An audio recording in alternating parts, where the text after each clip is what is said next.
chose to, I did pull together all of the comments that were sent to me. Some of them asked to have their names attached, so I did attach names where people asked to have their names attached.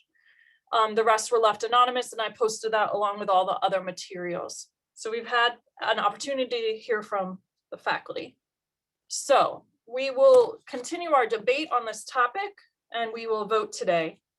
To ensure that all people present have an opportunity to talk and have an equitable opportunity to talk, today for this proposal, we will be following Robert's Rules of Order. So let me read you Robert's Rules of Order related to this proposal. A member who desires to speak and debate must obtain the floor. And for today, since we're on Zoom, to obtain the floor, please raise your hand. You can do that if you go to reactions, you can raise your hand. That puts everyone in order of which order they raise their hand, and I will read off people in the order in which their hands are raised. But here's another key point. In the debate, each member has the right to speak twice on the same question on the same day, but cannot make a second speech on the same question so long as any member who has not spoken on that question desires the floor.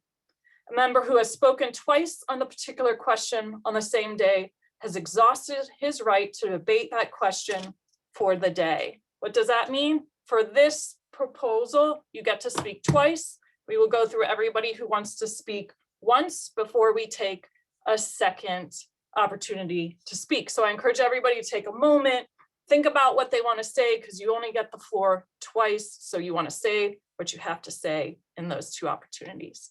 So we're going to open the floor for debate. We already have one hand up.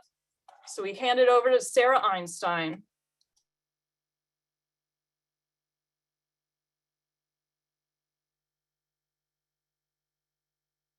Sarah, you're muted. Oh, sorry. I just want to say that I think certainly this is the right thing to do and I will be voting for it, but I also think it is the strategically smart thing to do. We have watched the erosion of shared governance across higher education for the last many years. And I can't think of anything that would allow that erosion to take place here more quickly or more thoroughly than disenfranchising half of the faculty, essentially turning the Senate into a special interest group for tenure-track faculty instead of a representation of the entire faculty, and creating sort of a pincher around tenure-track faculty where we had, when we were in opposition to something, we had neither administration nor the NTT faculty as strategic allies. So from a purely strategic, let's keep what is so valuable about shared governance going, I feel like it's key to vote for this. Thank you. Ethan Mills, next. All right, thank you. So I have 2 points about this that I want to say, and that's that'll do it. So first of all, I want to say I 100% support this resolution, and I also 100% support our non-tenure-track colleagues. They deserve equal representation, period. I think that's important to note. So I want to say that first of all.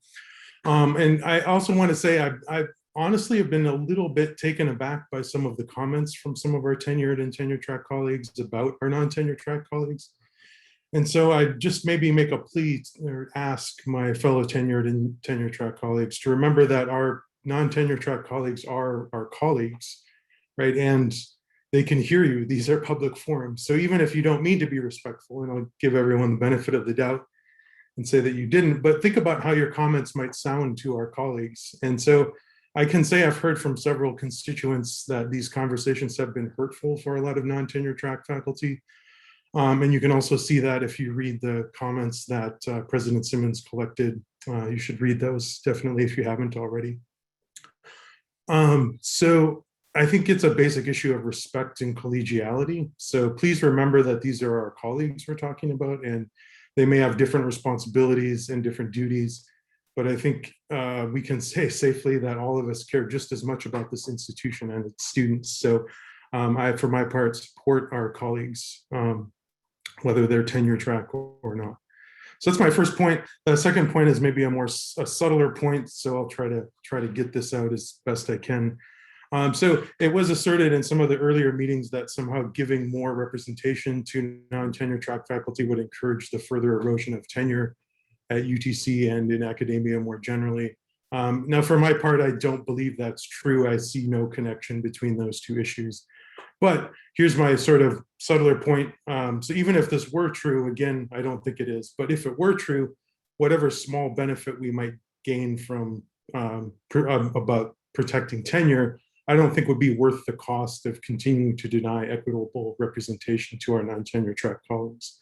So even if that were the case, I don't think it would be worth it to do this. So I think we should all be concerned about the erosion of tenure, but this is not the best way to act on that concern. So in fact, I think solidarity among faculty is the better way to act on that concern, not to engage in further division among ourselves. So that's my second point. So to conclude, I 100% support this, and I hope my colleagues, both tenure track and non-tenure track, will do the same. Thank you very much. Up next is Chris Stewart. Thanks. I find Ethan's opening remarks a little bit insulting in that I think it's important that a person can come to this body and speak frankly about what they see as the differences between tenure track faculty and the issues that around NTT faculty without insulting anybody. We have different roles. I don't think that anybody that I've heard, I certainly don't think that I've disrespected anybody. I respect their work. I've been their department head, et cetera. I've respected their work then. I think that they're overworked. I don't think that there's anybody here that has argued that there should not be more representation for NTT faculty. Certainly I have not argued that there should not be more representation for the NTT faculty. The question is how it ought to be done. I'm frustrated with this proposal because it's the only proposal we've heard.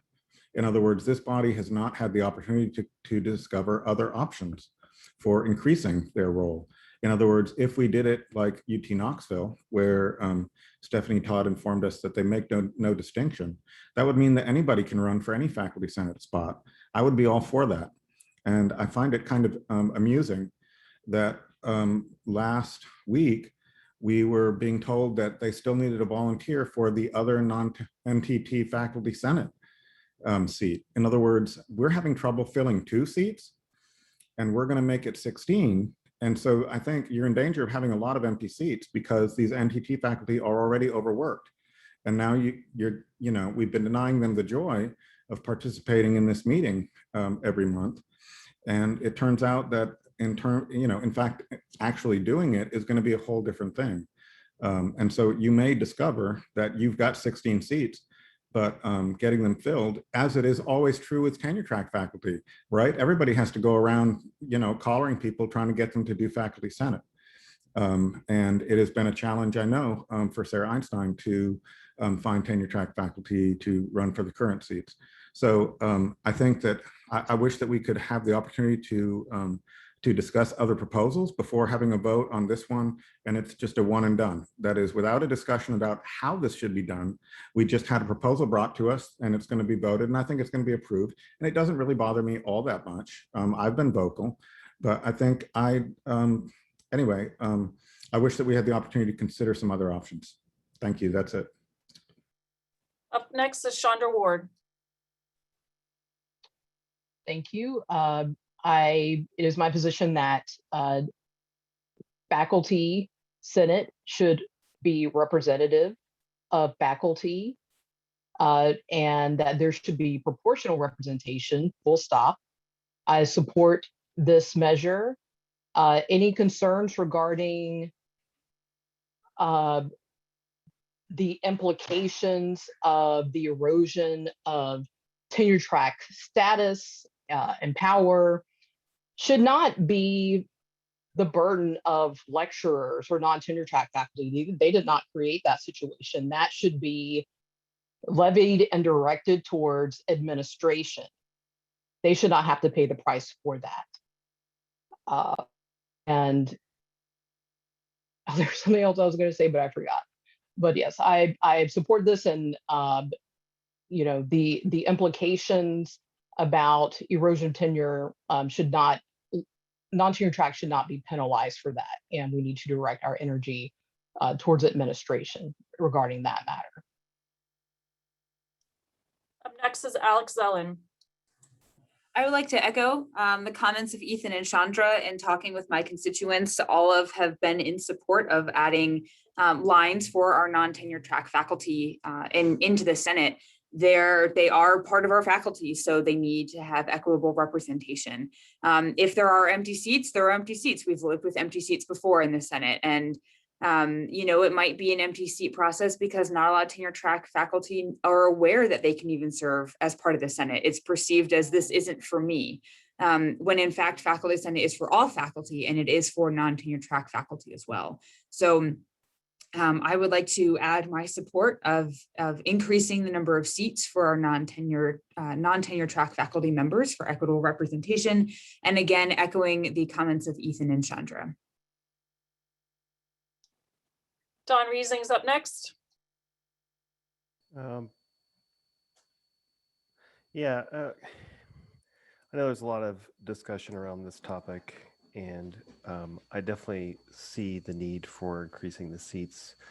So let's remove labels. Like right now, we're still holding on to labels, right? We say, in one sense, we want to treat our NTT faculty as faculty. We're all faculty. So let's remove labels. Let's just go with taking the NTT faculty, adding them into the numbers within the divisions, and increasing the number of division seats proportional to the total of tenure and tenure track. Let's get rid of this idea that there's a difference between tenure and non-tenure track, and remove that label altogether and just lump it into one number.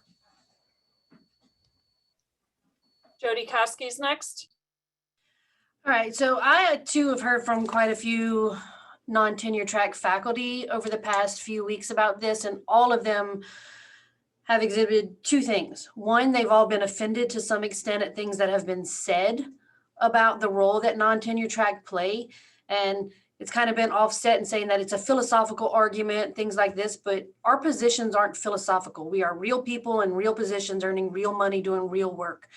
And we want to be represented.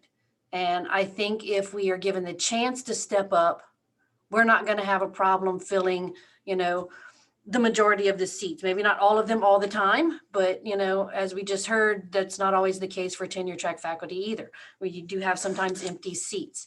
And I think that removing labels and just lumping us all together as tenure, as faculty, and not separating us out doesn't necessarily do us justice, because to a certain extent, we have different jobs and we kind of play by different rules, and that the rules don't always apply equally to us. And I think that as non-tenure track faculty that have such little job protection and such little protection within the bylaws, it's more important for us to be represented on the faculty senate so that we can fight for things that are going to make a difference and improve our working conditions. Everybody seems to agree that we're overworked, but yet who on the faculty senate has taken up that and, fought for us to have better working conditions? If we as non-tenure track are able to speak for ourselves in more numbers, we can start changing things for the better for ourselves. Julia Kaminsky's next. Thanks.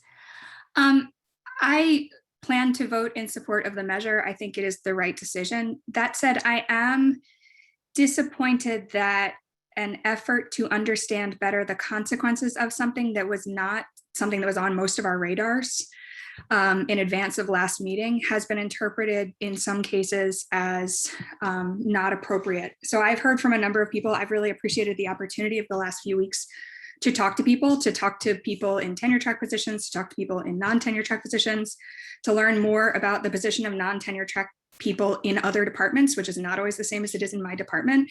And I feel much more prepared to cast my vote this month than I did last month. I don't think it's always possible for committees to anticipate which motions are going to be going to require some more discussion. And I've heard from other senators who only asked questions last week that they were accused of being anti-tenure track faculty. And I think that that's disappointing. Now, that said, I was not at the full faculty meeting. I have heard various accounts of what took place there. And I do think there have been some ill-informed comments that were hurtful.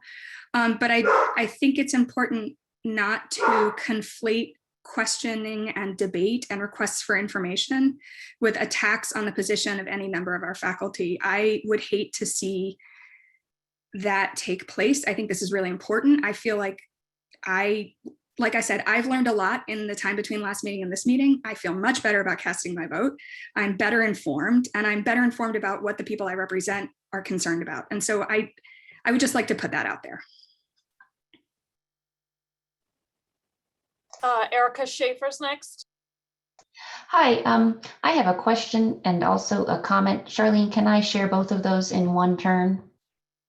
So my question is just for clarity to make sure I'm totally certain of what this proposal is saying. Am I correct that it's saying that the proportion of representatives of tenure track and tenured faculty will be the same as non-tenure track faculty? So if there's 15 tenure track, there'll be one representative, and if there's 15 or up to 15 non-tenure track, there'll be one representative for them. Is that correct?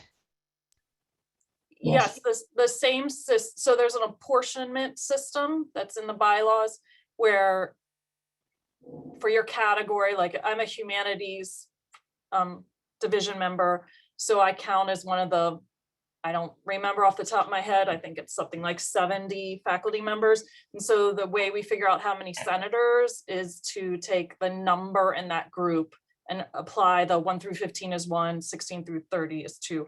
So yes, this proposal would use the exact same system to assign the number of Senate seats for the divisions of non-tenure track faculty. Does that clarify that? I think I understand, yeah. Well, I only had one colleague in my department express their opinion to me, and that colleague desired something more in the middle. So not what it is now, but this colleague felt like this was uncomfortable perhaps with this much change. So this colleague suggested something in the middle. So an increase, but not quite this much. I just wanted to share that. Anybody else? David Giles or Giles. Yes, thank you. Thank you, Charlene. I have heard from a couple of colleagues as well. And I've really tried to keep it to my own struggles, trying to figure out how to deal with this proposal. The rationale, and I wish someone would remind me, because early on when we talked about this, there had been some research done about other peer institutions, and I have not done that on my own. And I wish I could remember what we had said about that. But the equal representation for non-tenure track faculty on the faculty senate, as this proposal puts it, following the formula for tenure track faculty. And after some reflection and consideration, for me, the university, it makes an investment, a commitment in hiring both non-tenure track and tenure track faculty. And this investment is without question different, both in terms of compensation and in expectation of duties. Accordingly, to me, the responsibilities for these positions are different, with non-tenure track faculty hired mainly for instructional and service support for university, although many do go above and beyond their contractual obligations. Tenure track faculty have the additional expectations of research and scholarly activity, which could be argued that the institution relies on to earn respect, prestige that makes university recognized in higher education and academic circles. It's the university's investment in tenure track faculty, or if you will, the weight assigned to each faculty level according to their expertise, that justifies a collective voice that should carry more weight in the decision-making process involving university affairs and academic policy. And for me, another shortcoming of mine is I don't fully understand what faculty senate decides on. And I know that's come up before. So that's something else that I've struggled with and would like to be able to grasp better. So it's my opinion that in higher education, where decisions are made across platforms, voting representation may not be equally distributed, but weighted. And I'm embarrassed that our current representation of non-tenure track faculty is 3%. I think that's not where it needs to be. I think it needs to be 15 to 20%. Pending understanding more of my questions. Thus, I feel that we need to adopt a formula that increases representation by non-tenure track faculty, and one that is not tied to university hiring practices. So I would love some feedback with regard to where I am in my head on all this. Thank you. Others who'd like to speak?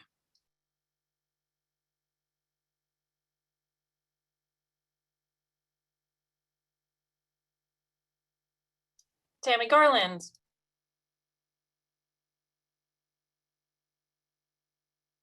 Tammy, you're muted. Sorry, guys. It's been stated repeatedly that the current objection to the proposed policy is the policy itself, not the representation of non-tenure track faculty. I think everybody on this call agrees that that non-tenure track faculty definitely need more representation. And I've been sitting in, these equity meetings with Charlene and a bunch of others this week. And it's this equity isn't necessarily given to everyone the same thing. It kind of gives you what you need to be successful. Our problem here at UTC is not our faculty senate necessarily. It's the fact that we do have a problem with treating our faculty in general not great. We know we're all overworked, we're all overpaid, we're all struggling, and what this policy isn't really doing is giving people the credit that they need. Okay, and so it's not going to eliminate that non-tenure track faculty are taken for granted, because that is a huge problem here at the university. I think one of the problems is in the call for equity is that tenure track faculty or the way it's distributed, tenure track faculty are about 41% of the faculty, or non-tenure track faculty, sorry. So it's not really equity lines that we're looking at, and we can argue back and forth, and that's not really what I'm interested in. What I'm interested in is creating good policy that does not tie, like David just said, that doesn't tie seats to faculty hires, because I know some people dispute it, but the numbers are out there. Since the 70s, when tenure track jobs were 70% of universities, they're now 30% of universities. We see policies going on in Iowa and Kansas that are problematic, that do attack tenure. The great thing about being tenured is I can sometimes run my mouth when other people can't. So those people who don't get to have power, I get to say things that they might not be rehired the next year. And so I will tell you, it concerns me. It concerns me when we start seeing these big shifts. And we don't want policies. I don't think anybody here wants policies like MTSU, like UT Martin, that doesn't even give lecturers a voice, because I think that's problematic completely. So I'm not thrilled with this policy, and I've tinkered around with, and we can make amendments to amend this policy. But that's just kind of what, how I feel about this. We need representation. It's just this policy sets us up as someone who studies policy and teaches policy. In the long term, 20 years from now, this probably isn't going to be a very good policy. Stephanie Todd's next. Hi, so there have been a couple of questions that relate back to the what our peer institutes have done and people who were asking kind of what this looks like and why this particular policy. So I just want to respond to a couple of things that have been said. First, I know that there has been some tension, particularly among the non-tenure-track faculty, and some hurt feelings. I know Ethan's mentioned this, Chris has spoke to it, as has Julia. I think that it's important to remember impact versus intent. Always when you're talking, I know that the intent of most of our tenure-track colleagues is not to hurt the feelings of or to devalue non-tenure-track faculty. And to Julia's point, I think a lot of the questions that were asked for clarification, at least from what I heard from my non-tenure-track colleagues, were not what was overtly problematic. It was some of the comments and suggestions made. But I think that every person is sort of entitled to their own kind of feelings about this. And I understand that this is going to create a lot of tension. I think it's important to kind of stick to what we believe the role of Faculty Senate is. And if the role of Faculty Senate is to represent the faculty, then the faculty should be represented equitably. And we can talk about various ways to do that. I can see the benefits and drawbacks both of having a proposal like this one, which sets aside seats specifically for non-tenure track faculty. I understand that some people are saying we want to give them a little more of a voice, but not an equitable voice, that we want to retain our power as tenure track faculty. We don't want this tied to hiring practices because they could outnumber us.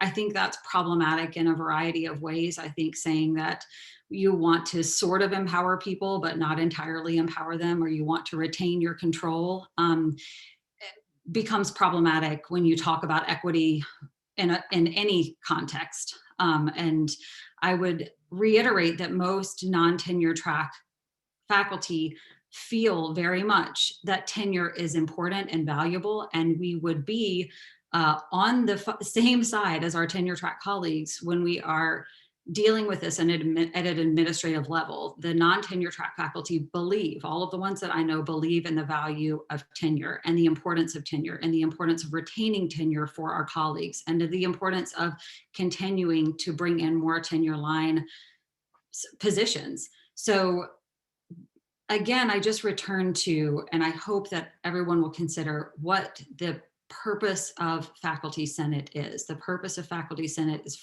is to represent the faculty. And I believe that most of the issues that are brought forth before Faculty Senate, I served on it for 2 years, impact all of the faculty. And to return to Jody's point, there are concerns that are unique to different types of faculty, and those concerns for non-tenure track faculty largely get overlooked because we don't have a voice. So this is about empowering your colleagues to have a voice, to take part in the conversations, and to also bring up the issues that are important to them. We don't have in our handbook, we don't have any language for promotion. We have promotion that we can get, but there's no language to how we can get it. We don't have any language that dictates how we are reviewed annually. You all have a whole section on EDOs and all of that stuff. These are issues that I think largely get overlooked just because there aren't non-tenure track faculty that are involved in a lot of these conversations. And so I think when you bring more faculty in from as many different positions as possible, you have a more well-rounded understanding of the university, and you have a more well-rounded group taking part in those conversations.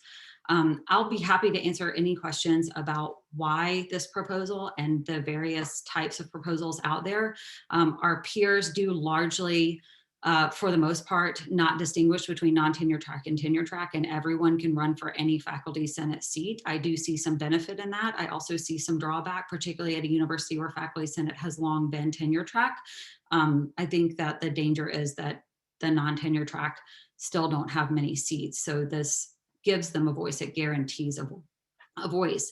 There are other universities that are completely doing away with kind of the distinction. They're doing professors of like teaching professorships. And so non-tenure track are actually taking on a more tenure track role. They're just teaching lines instead of research lines. That's the trend happening at a lot of the big universities right now.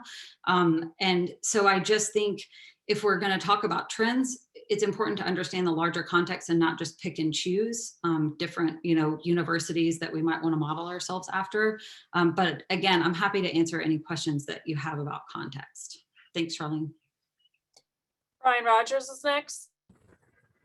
Thank you. I'm just adding the library's voice to this, since we tend to make for an odd duck out in terms of the types of faculty, even if we are tenure track. This conversation has prompted a fair amount of conversation within the library. The individuals that Wes and I have heard from tend to be fully supportive of this proposal, as do Wes and I.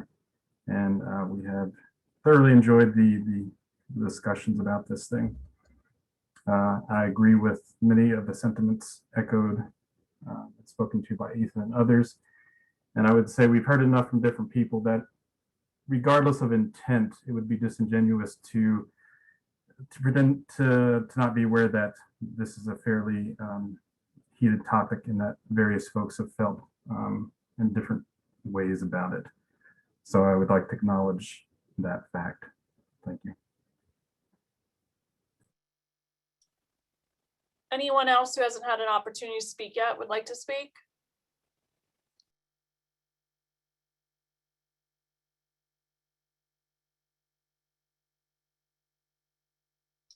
Then if anybody, I was about to say, if anybody wants to speak a second time, they're welcome to. And first up is Don Riesing.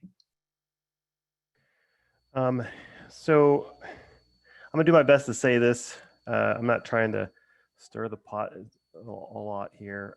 So even tenure track have issues with speaking and having their voice, right? When you're an assistant and you're not tenured yet, when I got here, I was told, I was in a faculty meeting for the college and my department had pulled me outside and said, just don't say anything in there. Like basically, you're not tenured yet, so just keep your mouth closed and listen.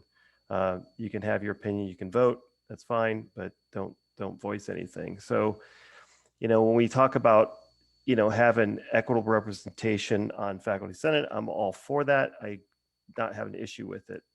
But it's not going to, my issue is when we talked about empty seats, right? If we're going to take and say this percentage of the faculty senate is made up of non-tenure track, right? And say that year people don't want to serve, there isn't enough non-tenure track to serve. Why not open those seats up for tenure track to serve, right?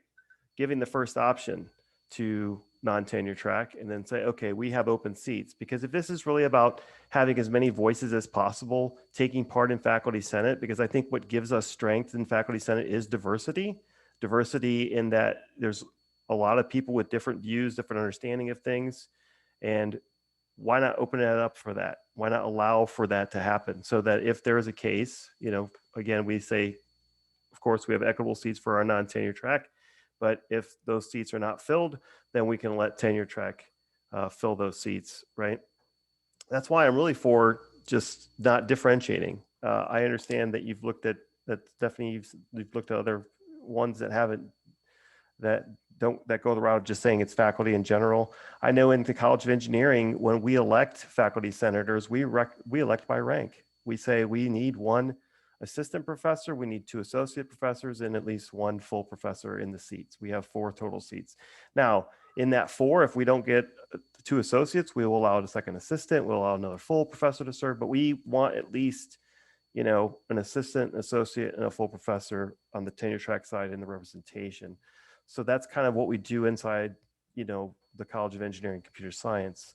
So I could see that if the numbers are added into the divisions and allowed for the divisions, maybe the language should be that, okay, this percentage of your must be like, instead of maybe this percentage per division has to be non-tenure track. And if those seats can't be filled by non-tenure track, then they can be opened up. I think allowing some flexibility in this is also important. And I don't see that here, right? I'm not saying I'm not for that. I'm opposing equitable representation by our non-tenure track, but let's have some flexibility in the policy. Let's allow some movement in here. Typically, when we look at handbook or other bylaws that we instantiate, we typically try to make them general so that the lower groups, whether that's the divisions or departments, can tailor them and make them more specific, because we realize there's differences across organizations, even on the campus. So to allow flexibility allows those units to fill and meet those requirements uniquely based on what their objectives are, right?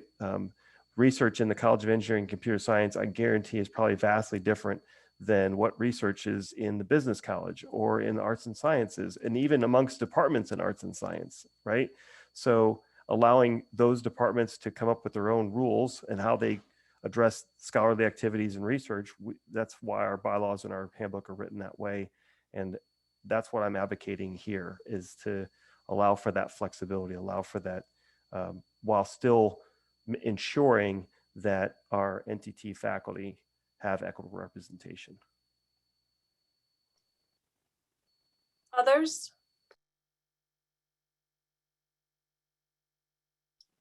Ethan Mills is next. This is just a quick question for President Simmons or anyone else who could answer. My understanding is there's nothing that would stop Faculty Senate from passing this today and then passing some other resolution in the future to the effect of some of the things, the suggestions that have been made. Is that correct?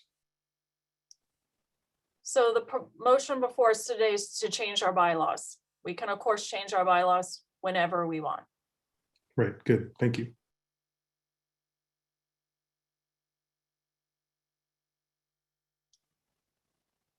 Others? Wes Smith. This is for probably you, President Simmons. My question would be, when will elections be held for the NTT seats? And then is there a protocol for the proper, since everybody's going to be on a tier cycle, do we have a mechanism in place to make sure we offset that tier cycle, so everybody's not cycling off at the same time or cycling on? So would people be extended for 3 years, or would we be doing like a 1 year on, 1 year off? So we'll have to do a special election this time around. Normally divisional elections happen earlier, and most of our divisions have completed their elections, although there are a few divisions that are still working through the process. So the Faculty Senate Executive Committee would work, if this passes, would work with the non-tenure-track committee to put together a divisional election. There is already a non-tenure-track committee group on Canvas, so it'd actually be pretty easy to carry out a divisional election. We just have to separate them into divisions. So we'd have to conduct an election. Anytime we have positions that get off track, every time it happens sometimes, what we usually do is, and how we would start the stagger going forward would be, let's say a division has 2 seats. We would say 1 seat is for 1 year, the second seat's for 2 years. We would run that election, and then the staggering would start. Other comments or questions?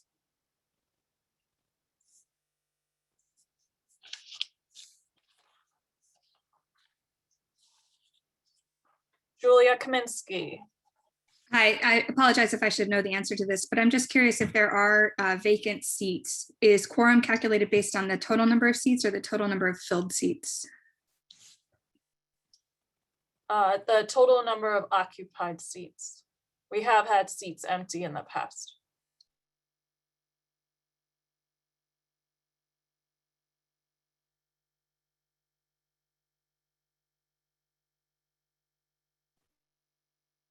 Anybody else have anything to say on this topic?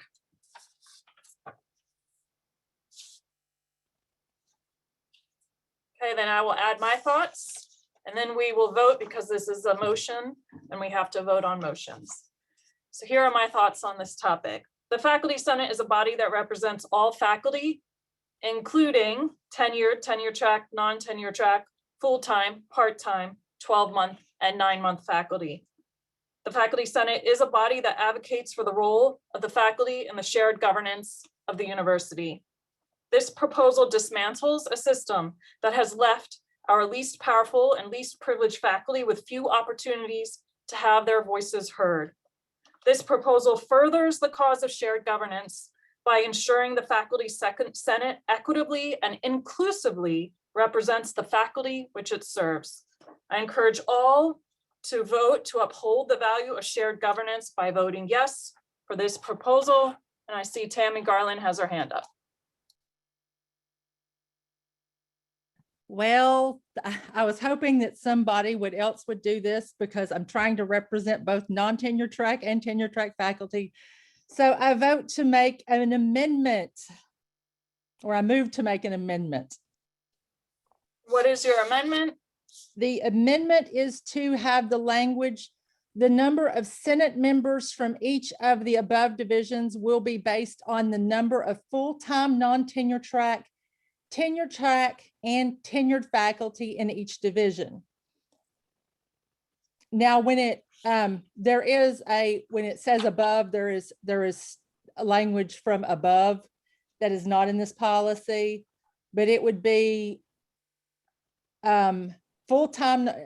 Here, I'll just read it to you. Well, okay, I need you to be really specific. Tell me. I can post it to you. You have to tell me what language is being struck, and all Okay. words being struck have to be in consecutive order. Okay. Then you have to tell me what language is being added. The non-tenure track line is being struck, and the original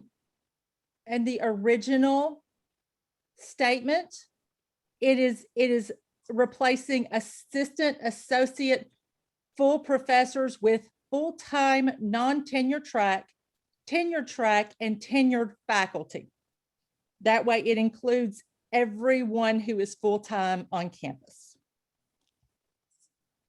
Can you put that in the chat so I don't get it wrong? I can, and it should be in blue. Let's see if it will just copy and paste. Let's see. Hold on, sorry. Let's see if it'll, because it's just in a Word document.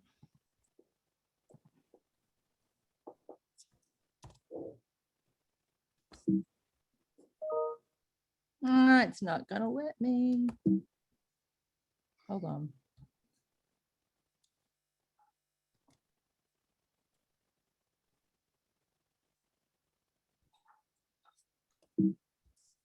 Well, crud. I will send this, I will just email this to you. Because it's not letting me copy and paste.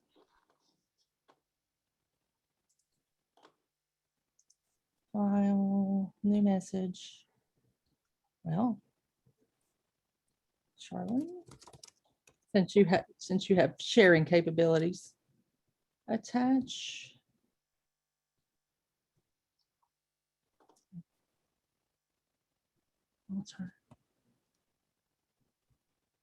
Alternative. Choose. Send.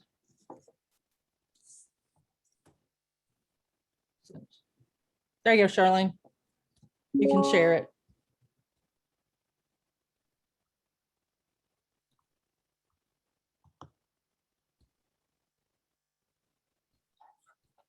Okay, so I have to exit out of the PowerPoint. So what happens when we have an amendment is first we have to vote on the amendment. So I'm going to change this slide to show what the text would look like if the amendment is approved. So you can all see what Tammy is proposing as the amendment. We would vote either up or down on the amendment, and then we would return to the main motion, which is just this as general. So I have to exit the PowerPoint, which means captioning will stop for a little bit. So I'm going to stay quiet. I'm going to make a few edits, and then I'll come back.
Charlene, can I ask a quick point of clarification from Tammy? Yeah. Hey, Tammy, so one question that I had about this, because I've written a couple drafts of proposals and looked at something like this as well. Would you be removing, is your language intention to remove the 2 guaranteed non-tenure track seats? So we would still have the 2 at-large seats for Yeah, at large, this is not about, this isn't Okay, at large. these This are is just just divisional. divisional. Okay, Yeah. so this would retain the 2 at-large non-tenure Yes. track seats and Yes. just add, thanks. Yes.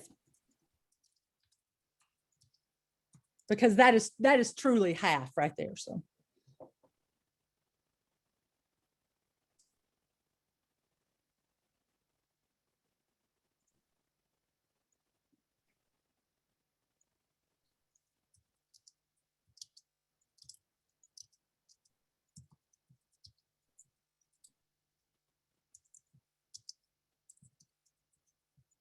And the language she's typing in is from a paragraph above that designates who can actually run. So that's why it's not Well, actually original. So you, hold on, I have to.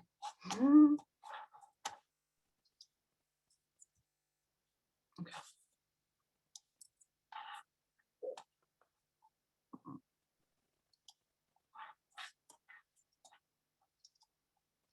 Sorry, I had to get the captioning back.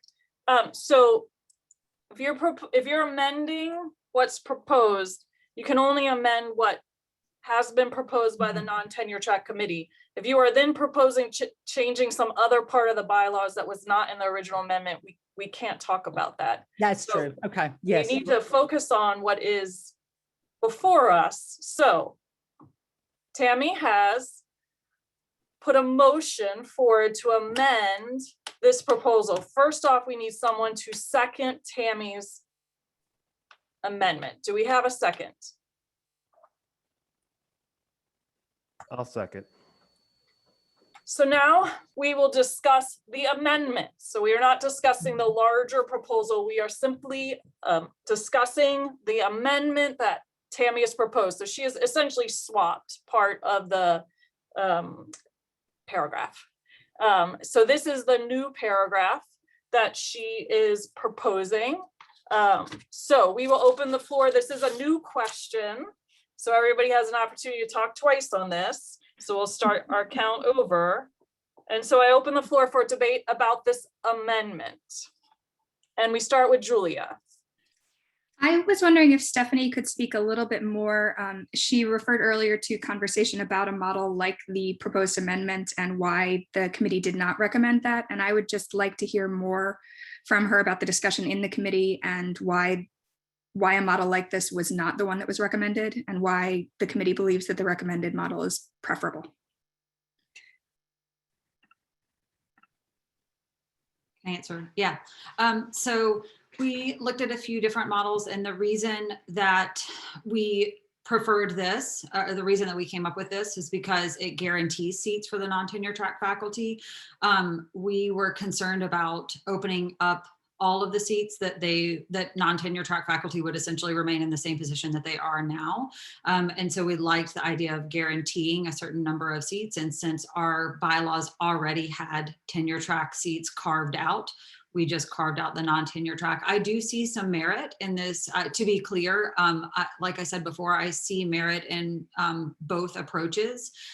So I believe that this is a valuable approach. I would want to ensure, and that was why I asked the clarifying question, that we retain the at-large seats so that there's always some guaranteed representation by non-tenure track faculty. But I did prefer having some guaranteed seats. I liked that approach. Frankly, I have, because of the way the research that I've done about what's happening with non-tenure track faculty across the academy at some of the bigger institutions, I think that this proposal makes sense in a context where non-tenure track faculty have maybe a bigger presence and more job security and have a little bit of a different role. Some of the bigger schools, as I mentioned before, are creating more of like teaching tenure line faculty. What used to be their lecturers are now becoming teaching professors. And they're getting longer contracts, if not tenure, and they're getting more equitable pay, and they're getting more equitable representation in a variety of ways. And so to me, when you start making the positions more equitable in general, that it makes sense to take away all of that. Right now, the positions aren't very equitable, so it makes sense to me to guarantee representation by the group that has been historically disenfranchised and underrepresented. So again, I see benefits to both, and and I and the committee and other non-tenure track faculty have discussed kind of benefits and drawbacks of each. I hope that answers your questions, but question. Chris Stewart is next. Yeah, I don't understand Stephanie's logic about this will keep lecturers where they are. It'll just be democratic. You're a lecturer, you run, your colleagues vote for you, you win. It's as simple as that. It's just democratic. I think it's a really nice solution and a graceful solution to what's been a thorny issue. It's just democracy. It's terrific. I think it's great. Don Rising's next. The other thing I want to add is I think this also allows for flexibility at the divisions levels, right? We have divisions that maybe have more non-tenure track than others. I don't believe in computer science or college division computer science. We have a large non-tenure track presence. Some of us would like to change that. And so in our case, if you come to us and say, versus there might be other divisions, like say arts and sciences may have a higher number of non-tenure tracks. So when they go through the voting process for who's on Senate, it would be more than likely that they would be reflected in who's elected to those seats based on what the composition of those divisions are. So, and I think this does give equity, right? There's not differentiation between whether you're, tenure track or non-tenure track. It just says, hey, you can run and you can have seats based on, and we're counting everybody the same, right? Whether you're tenure track or non-tenure track, the labels being removed from the sense of how you count toward the vote. And like I said, it gives flexibilities to the divisions. Jody Caskey's next. So kind of following up on what Don just said, everybody's the same, but we're not all the same. And removing the label doesn't make our positions the same. I tend to like the guaranteed equity that the first proposal gave to the non-tenure track over this one, which, yeah, this one doesn't guarantee us. It just increases the number of Senate seats without increasing our guaranteed representation. So I don't support this amendment as it is. Sarah Einstein was next. All right, so one of the concerns that was raised with the original proposal was that non-tenure track faculty would face greater pressure because they have less job security. And I want to suggest that I think that taking away guaranteed seats, opening this up to everybody, just increases, particularly inside departments or divisions, the ability to apply that pressure and to keep non-tenure track faculty members from the Senate. And so I feel like it may sound equitable, but I expect the results of this would be anything but. Tammy Garland's next.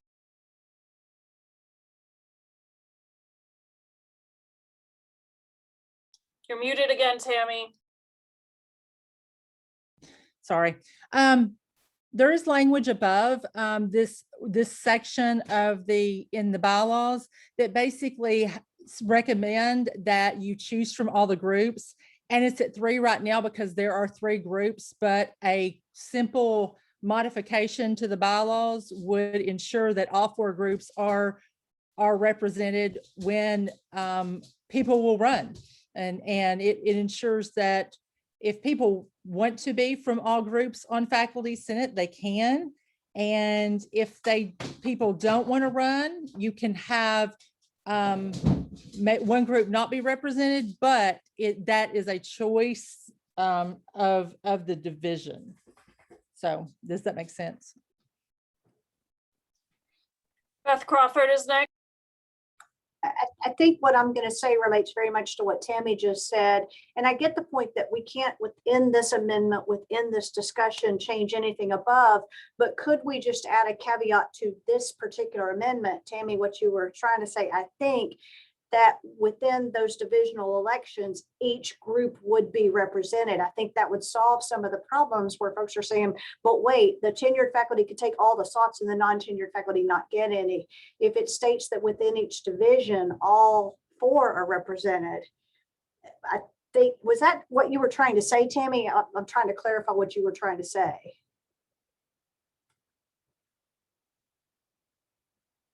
Yeah, so you've just put in the chat. If so, I guess, Charlene, my question is, can just that one sentence not be added to this proposed change, even though I realize it's also going to make changes otherwise in the bylaws? If somebody, so somebody wants to make a secondary amendment to Tammy's amendment and add a sentence here, you are welcome to. We cannot go and change the other paragraphs at this present time.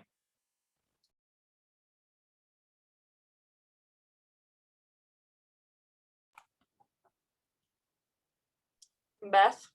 Well, I didn't know if I could have my second one yet or not, but if so, then I think the sentence that that Tammy wrote in this piece that's in the chat, the members elected must be from at least 2 different faculty rank categories, full-time, non-tenure-track, assistant professor, that piece, could that be added? And does that solve it? Even though I know she's got it from a different piece of the bylaws. Is that your proposal to do a secondary amendment to add that sentence to this? It's a friendly amendment to Tammy's amendment. She would have to decide whether she would accept it or not. There are actually no real friendly amendments under Robert's rules. This is considered a secondary amendment because you're amending an amendment. We can have. I'm asking Tammy if, I'm asking Tammy if that gets to what. Yes. Again, just to be clear about Robert's rules, it doesn't matter if Tammy agrees or not. We still actually have to vote on the secondary amendment before we vote on the primary amendment to then vote on the motion. So it is, what it changes is I'm not willing to make another amendment if I'm not getting to Tammy's point. So yeah, it does matter if Tammy agrees or not. Tammy, do you agree? Okay, I'm making a second amendment to the amendment then. So what is your, you have to spell it out for me because I don't want to make any assumptions. What is your secondary amendment? Hang on, I'm trying to copy and paste it out of Tammy's paste down into the thing.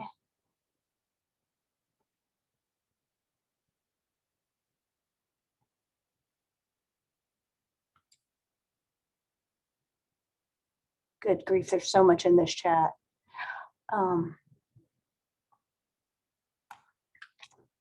Okay. That. Except that's way too many words. No, it's not. That's, yes. Tammy, I hope that got to what you were trying to say.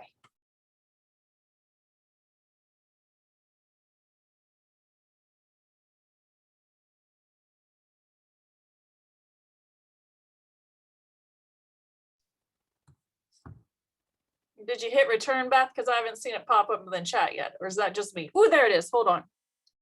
Sorry, I thought I hit return, but there's no telling.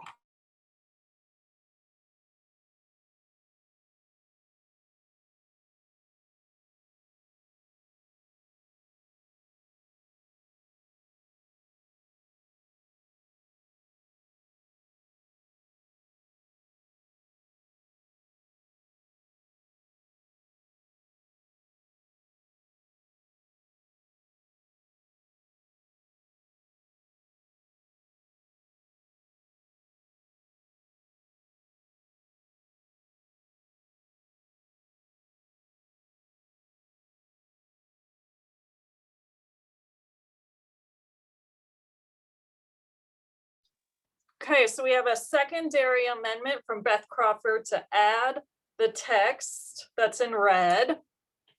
Do we have a second for Beth Crawford's secondary amendment? Second. So now we will debate the secondary amendment. So now we can only talk about the red text. And it's a new question, so everybody gets an opportunity to talk twice. We start with Wes Smith. So if I'm reading this correctly, so there's only when we're at 4 represents a 4 greater, will there be 4 separate categories? So for smaller colleges such as the library, this doesn't library or the honors college, this would effectively cut off their voice if I'm reading this correctly as is currently stated.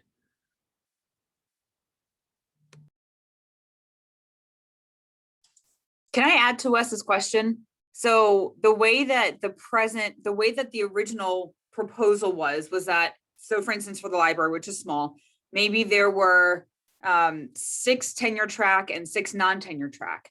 According to the original proposal, tenure track would get a seat and a non-tenure track would get a seat. But according to the new proposal, only 1 seat would be given. I'm just asking for clarification. I might have 2 more comments. I don't know. This is a clarification question.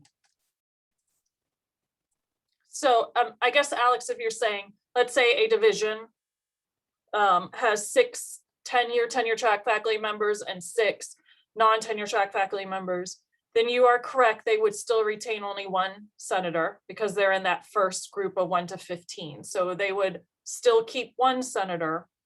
It would not change the number of senators that they have. Under the proposal that Stephanie had brought forward, that division would actually have 2 senators because they would have 1 under the tenure track because it's 6 is in that 1 to 15 range. And then they would have 1 non-tenure track because 6 is in that 1 to 15 range. So there is a difference for some divisions. Does that answer your question, Alex? Yes, thank you.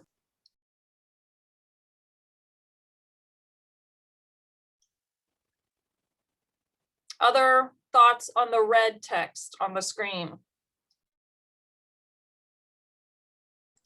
Jody Caskey. So I have a question here. So it says the members elected must be from at least 2 different faculty rank categories: full-time non-tenure track assistant, associate, or full professor. So that's 4 different ranks. So even there, we're not guaranteed to be able to have a spot, right? So this new language doesn't guarantee us representation any more than we have now, right?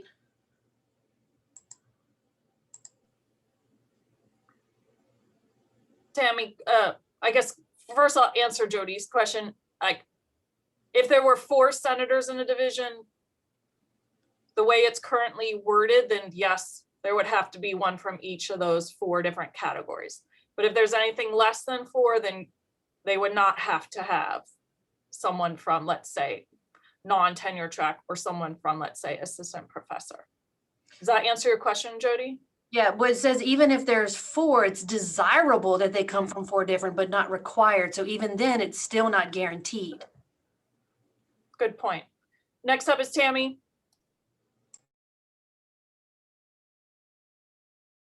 Tammy, you're muted again. This is language from the current handbook. And so the only thing that I changed was full-time non-tenure track. And I changed and it was changed from 3 to 4 to represent all 4 categories. There is only 1 division that does not have more than 2, and that is the library, because they do not currently have any slots for non-tenure track faculty. All the other divisions have slots, and when you add them, there probably should be 4 categories per slot.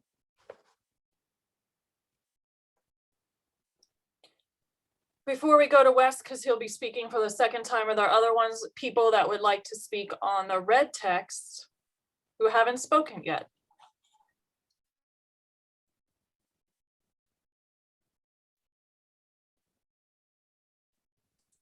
Does my question count as a speaking point from before?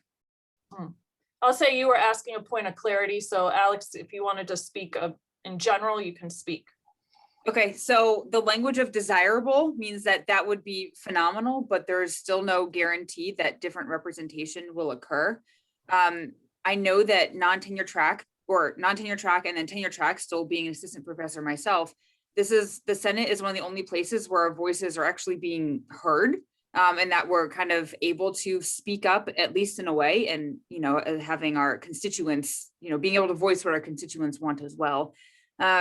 My concern, you know, I don't know what the numbers look like. I don't know how many we would be able to have once we start adding tenure track and non-tenure track. So I'd really like to see what those numbers, Charlene, I think you had a slide on it last week, last month, about how many seats would this be for each individual area? Because if there's only 4 or 5, I'm struggling, I guess.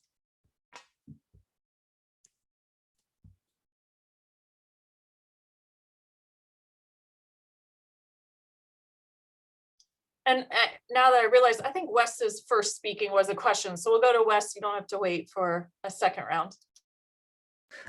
Thank you. Just want to clarify, what Tammy said specifically. The library has 1 non-tenure track faculty members, and we do have plans to hire. We do have plans to hire more. So we do actually have non-tenure track faculty in the library currently, and in the pipeline to be hired within the next couple months as well too. So just want to make that clarification also.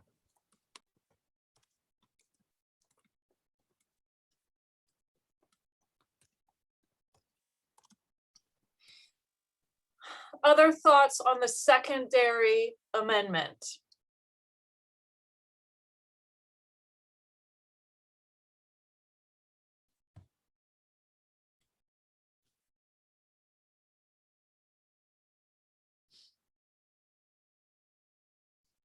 Chandra Ward.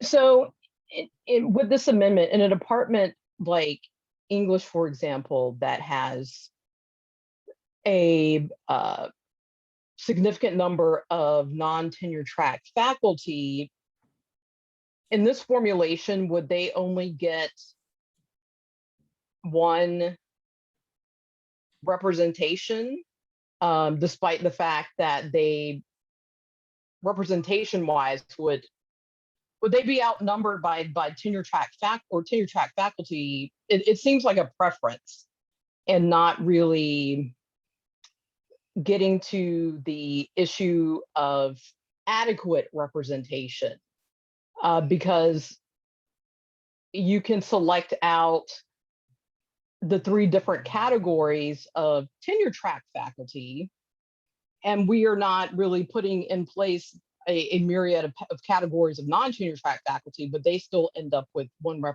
representative when it's not really reflective of what's going on over there in English or some other department, the way I understand it. And I may not be understanding it correctly.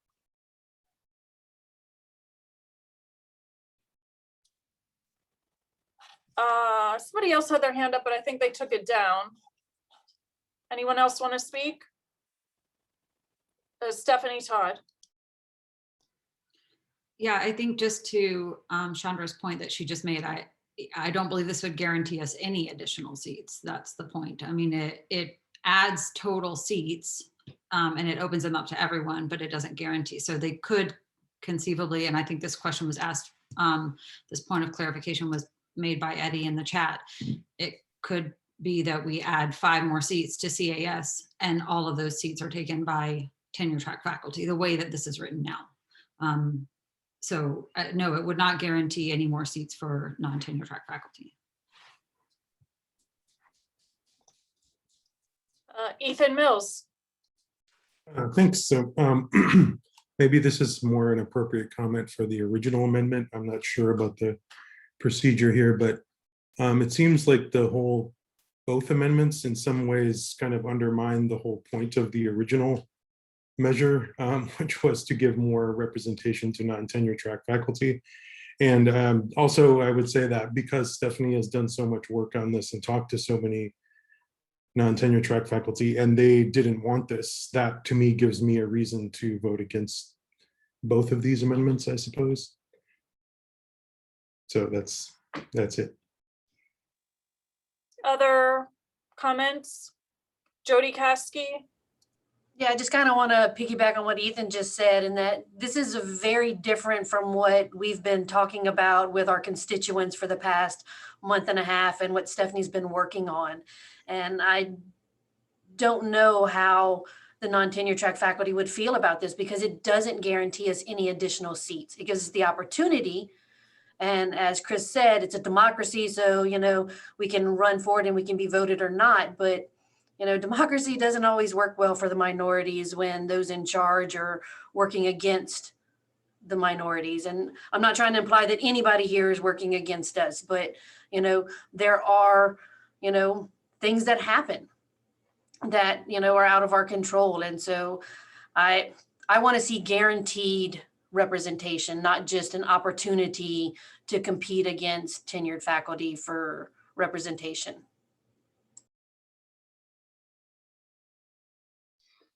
Anyone else have comments about the red text?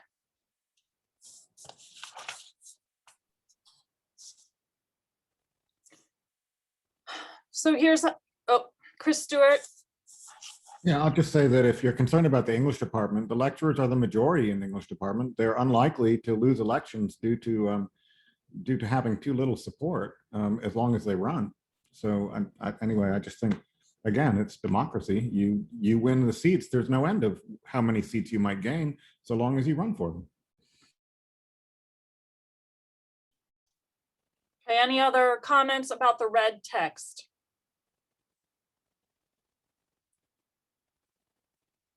Okay, so here's how the voting has to go. The red text is considered a secondary amendment because it is amending the amendment proposed by Tammy. So we first have to simply vote whether we would like the red text added to the amendment that has been proposed by Tammy.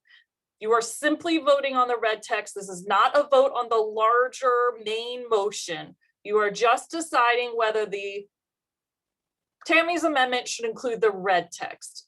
Are there any questions about what we will be voting on? We have to do 3 rounds of voting. So this is round 1. We're just voting on whether to add the red text to the amendment. We are not passing the amendment. We're just voting to amend the amendment. Any questions about what we will be voting on? Charlene, I have a point, I guess, comment. I know that I understand the order in which we need to be voting, but if we vote yes on the original amendment, then I would want a yes on the second amendment. My fear is that if no is voted on the second amendment and yes is voted on the first amendment, we have completely undermined everything that we've been trying to do. And so that is a fear that I have, that I don't want to vote on the second if the first isn't approved. Does that make sense? Like, the first is approved, then we can vote on the second one, just because of the order in which they are related to each other. Because if we vote yes, or if we vote, where are we? We vote yes, or we vote no on the second, because some of us are planning to vote no on the first, but the first ends up getting passed, then we lost equitable representation.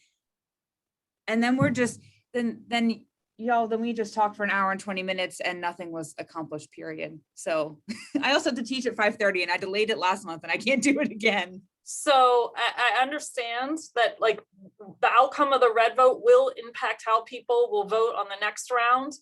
There is a clear order under Robert's rules, and we do follow Robert's rules, and they do make you go through primary and secondary, and like, we cannot have a third level amendment. So there's actually like levels, and we have to resolve the secondary amendment before we can resolve the primary amendment, because your votes can change.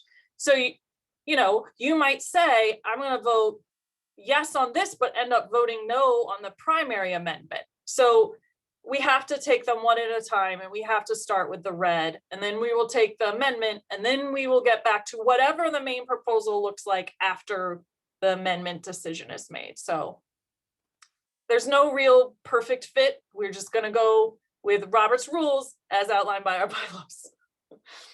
Any other questions about the process?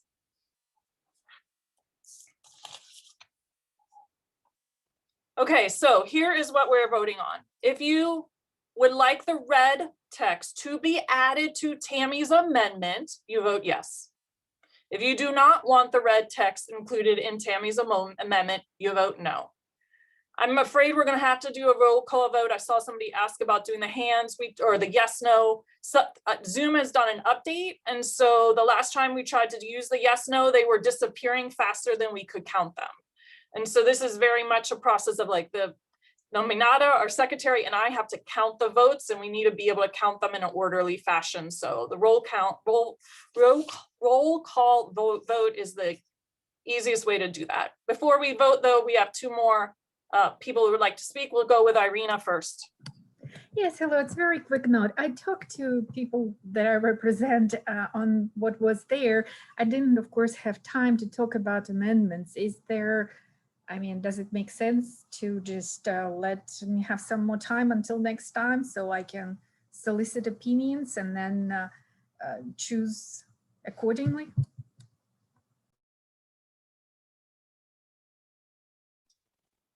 That would take someone putting forward a motion.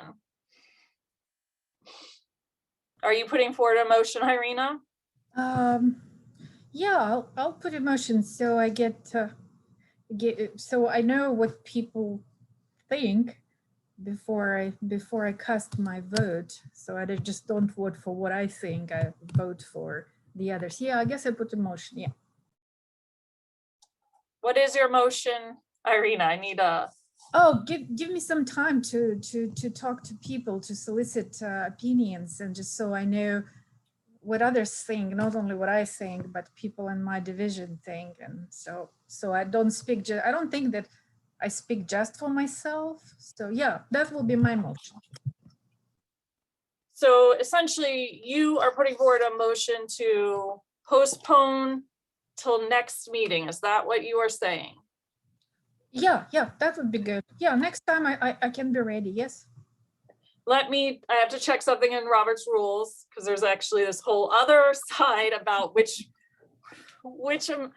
motions can overrule an amendment. So hold on, I have to check. And also, if you're checking, is there something in the rules, when I cast my vote, do I vote, like if you don't give me time, do I vote for something that makes sense to me, that I think will make sense to people that I represent, or I'm not sure. I'd rather talk to people.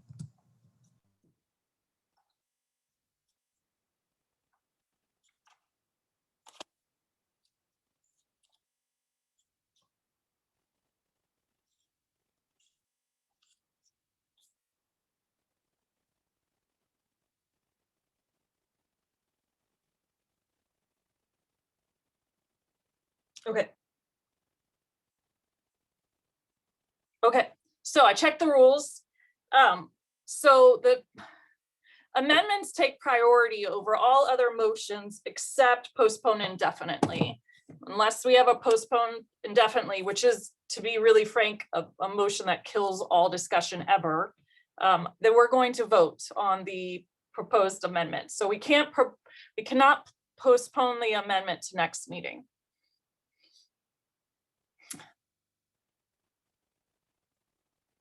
All right, Edward has his hand up.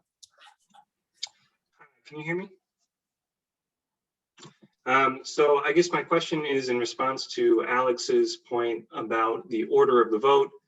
It seems to me that if you were opposed to Tammy's amendment, you would still want to vote yes right now, because you don't want to put yourself in that position where if you vote no now and then the next amendment passes, you've lost this first check, right? The vote right now is just to vote on this second amendment to the first amendment. Is that correct?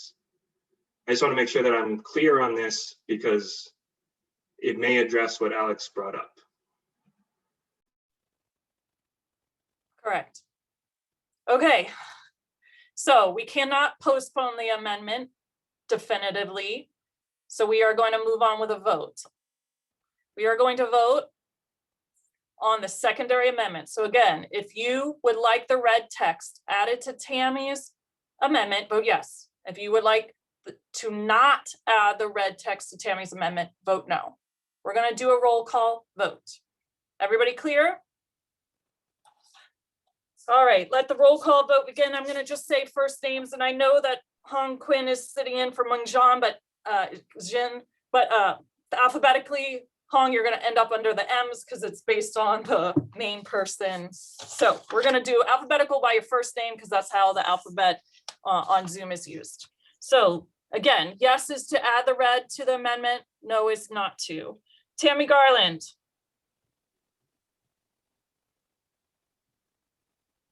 Tammy Garland, you might be Yes. muted. Yes, to add.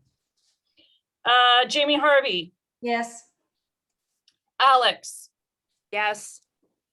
Anne, Yes. Barry, Yes. Bernadette, Yes. Beth, Yes. Brian, No. Chandra, Yes. Charlotte, Charlotte Ellington, Chris, Yes. David, Yes. Donald, Yes. Elaney, Yes. Erica, Yes. Ethan, Yes. Hill, Ignatius,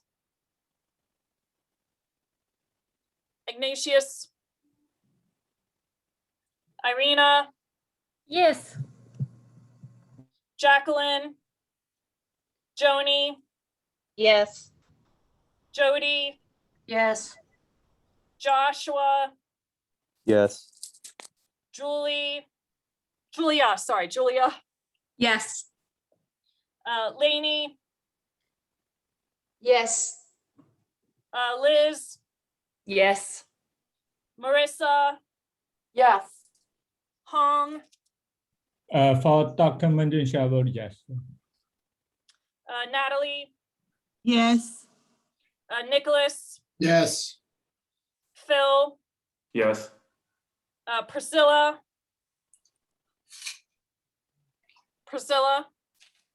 Ron, Yes. Sarah, Yes. Spencer,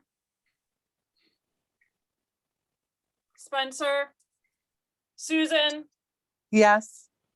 Stephanie, Yes. Wes. No. Okay, so the secondary amendment passes. So now we return to the main amendment.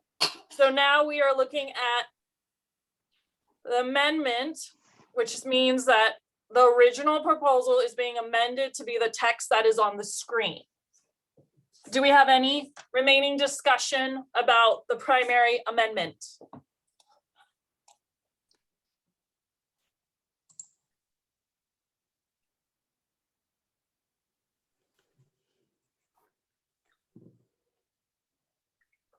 Erica Schaefer.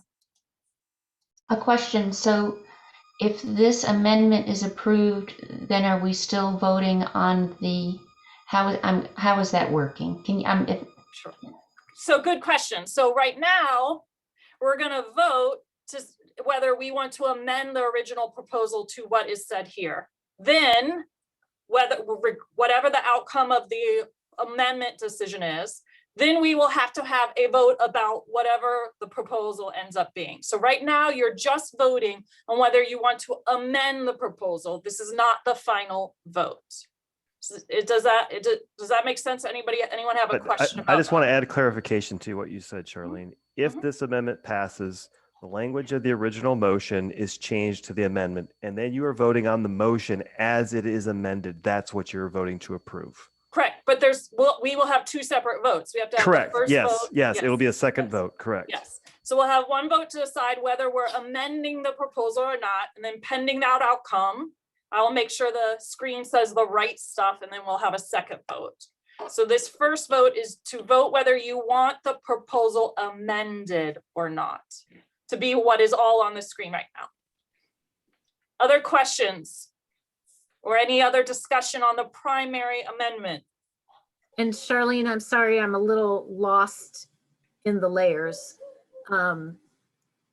the slide currently on the screen has the language of this amendment that we are voting on. So the black type on the screen was amended. Okay. Correct. So you can pull, sorry, I can't do a split screen while we're in the PowerPoint. You can pull up the original proposal on your screen. Essentially, the original proposal was that there would be separate divisional, non-tenure track, tenure track. The language has been edited to be what it is now. Does that make sense? So we're just voting on the edits, the amendment. Okay, thank you. All right, other questions or comments or just discussion of this amendment as it stands now? The red is now black in your minds.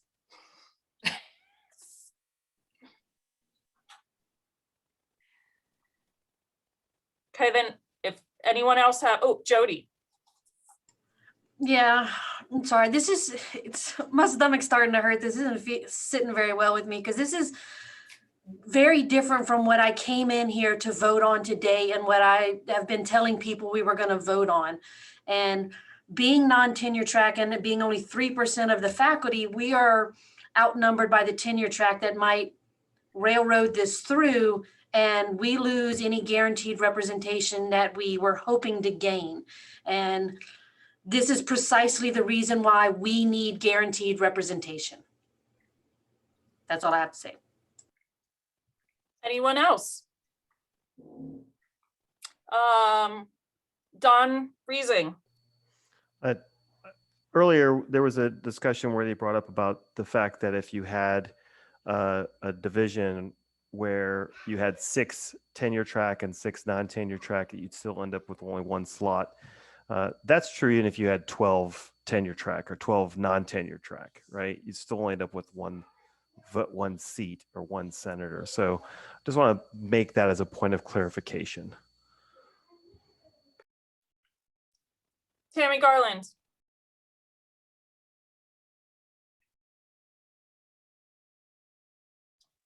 Tammy, you have to learn where your mute button is. No, I do. Oh my gosh. I'm just so enthralled with this today.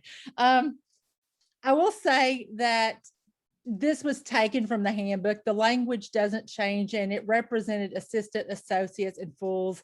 And I will say the fulls and the associates never teamed up on the assistants and said, you can't run. Actually, they were thrilled that people are actually running and filling these positions. And as somebody who just, ran a divisional and it's been like pulling teeth to get people to run, there is some level of trust. We've talked about trust, and there is some level of trust that we're not trying to sabotage and keep people from being represented on our campus. We want representation, and I'm not sure how we ever didn't represent people, but I don't think that this isn't some big coup to say, oh, we're going to not give you seats and we're going to ensure that your voices are heard, because we do want to hear your voices. And I think everybody is on the same page on that.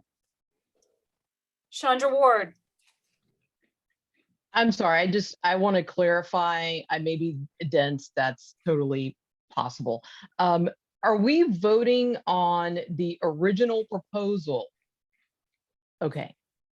We're not voting on that. Right. So right now, when we get to vote in a moment, we are voting on whether we want to amend the original proposal, amend it to be what is now on the screen. So the original proposal is different. And so now we will vote in a moment when the discussion is done to whether we want to amend the original proposal to be what is now here. We will still have to have a vote, or whatever the outcome, we'll have to have another vote about whether we actually want to change the bylaws. Right now, we will be voting on, do you want to amend the proposal to now say this? To say the red. No, to say all of it, the red and the black. Imagine it's all black now.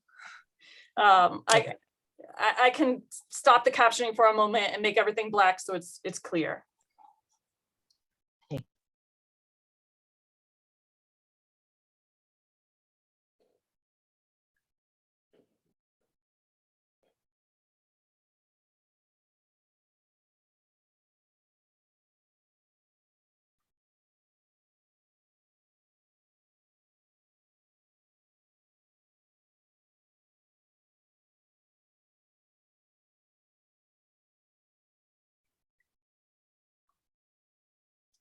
Okay, Brian Rogers. Thank you. I just want to say that being the 2 noes for the second amendment proposal, the reason that Wes and I voted no on that is that we agree in principle with the guarantee for equitable representation. And so we will be voting most likely no on this primary amendment as well, because we agree with the points made by Stephanie as well as others. And to Jody's point, we both had issues with the language of desirable.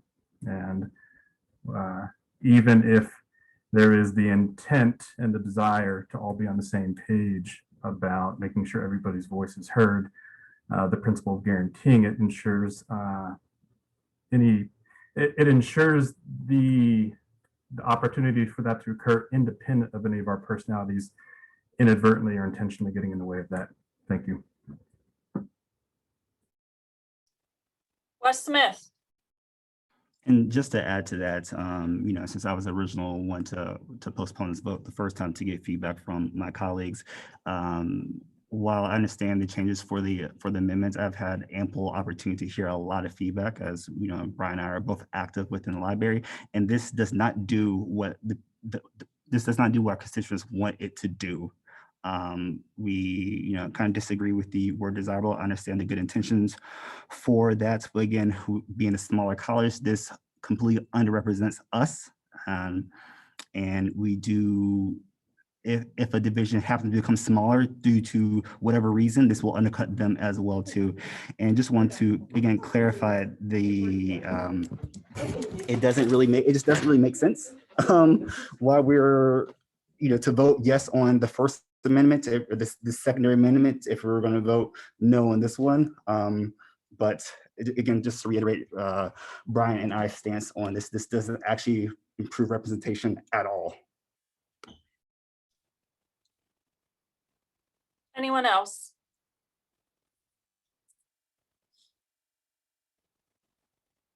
Okay, then I'll add my opinion and we'll vote. So I did a little calculations while everyone was talking. While some divisions would get the same number of seats they would under the original proposal, some divisions would not. So math and science would only get 5 instead of 6. CHEPS would only get 8 instead of 9 because there is a difference when we combine our non-tenure track and our tenure track faculty. So somebody had asked that question earlier. It will result in a different number of senators depending on the division. To this amendment, I don't support it. I don't think it guarantees non-tenure track representation. I just think it guarantees tenure track faculty will have even more of a voice. And I am worried that non-tenure track faculty's voice will be lost. Now we're going to vote on the amendment. And again, you are voting on whether you want to amend the original motion to be what is now on the screen. We will still have a separate vote on the whatever motion ends up being. You are voting whether you want to amend the proposal to say what is on the screen now. If you vote yes, you are voting to amend that proposal to have it be turned into what is on the screen. If you vote no, you are essentially voting to return to the original proposal. Are there any questions about what we are voting on?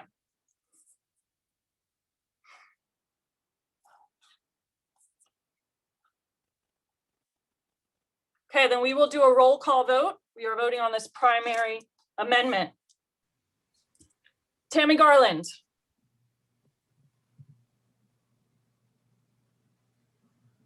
Yes. Jamie Harvey. No. Alex Zellin. No. Ann Sweetberg. No. Barry. No. Bernadette. No. Beth. Yes. Brian. No. Chandra. No. Charlotte. Christopher. Yes. David. David. Donald. No. Eleni. Eleni? Erica? No. Ethan? No. Hill? Ignatius? Irina? Yes. Jacqueline? Joni? Yes. Jody? No. Joshua? No. Julia? No. Lainey? Yes. Liz? No. Marissa? No. Hong? I, yes. Natalie? No. Nicholas? No. Phil? No. Priscilla? Ron? Yes. Sarah? No. Spencer? Susan? No. Stephanie? Yes. Wes? No. Zibin? Okay, let me do the quick count.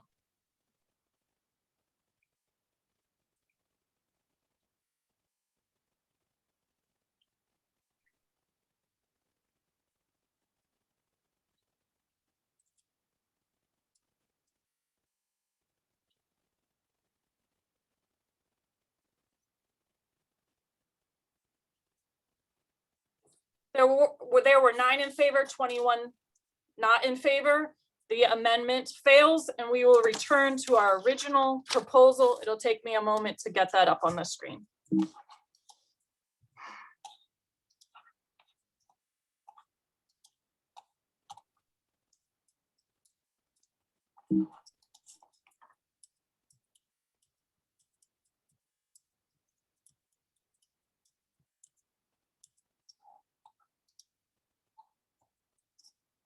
Okay.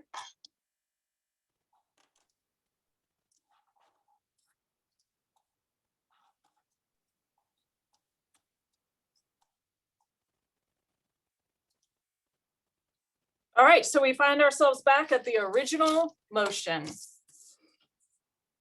Any final discussion on the original motion?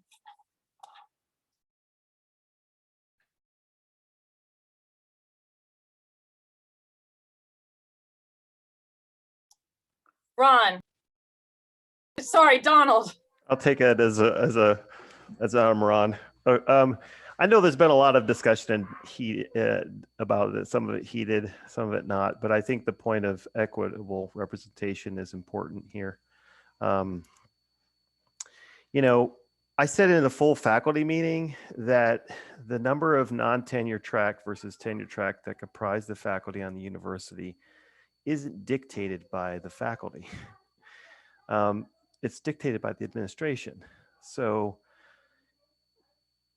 you know, if the concern is that eventually you could have a division or have a Senate controlled by the non-tenure track, it's because administration decided to hire that many non-tenure tracks. So why not let them have that voice so that administration hears what they're saying, versus if you have a case of diminishing tenure track on a faculty or in the faculty overall, which I hope that doesn't happen, but you know, the world is a changing, right?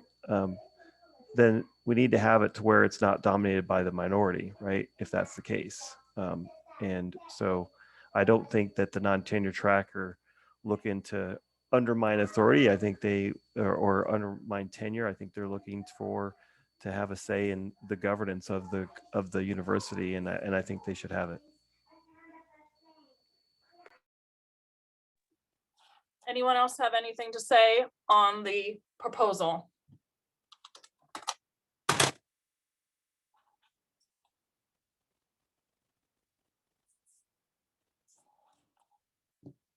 Okay, then it is time to vote on the actual proposal.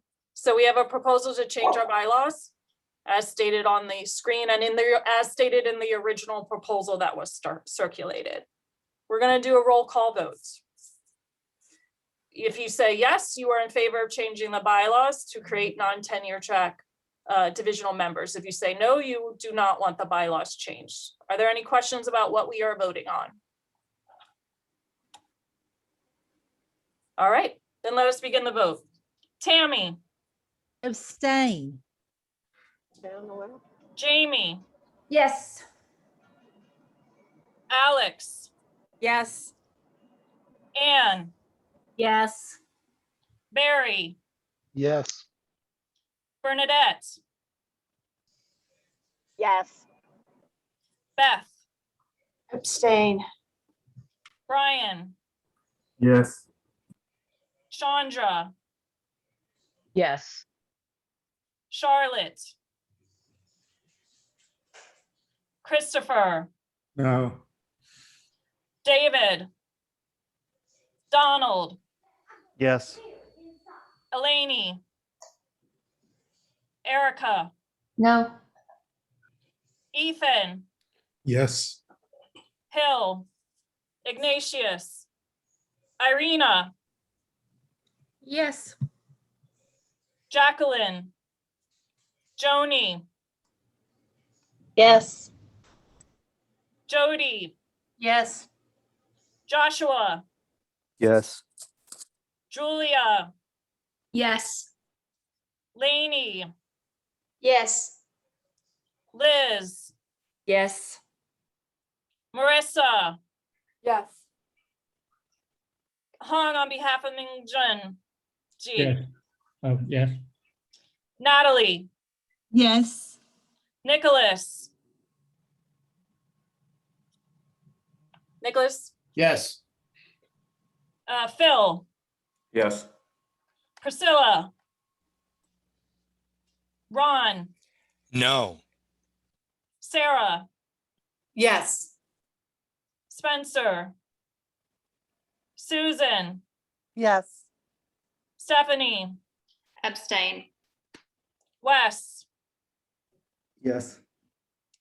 and Zibin had to leave, but he had given me his vote on the proposal as currently worded, and he was a yes. Let me do the counting.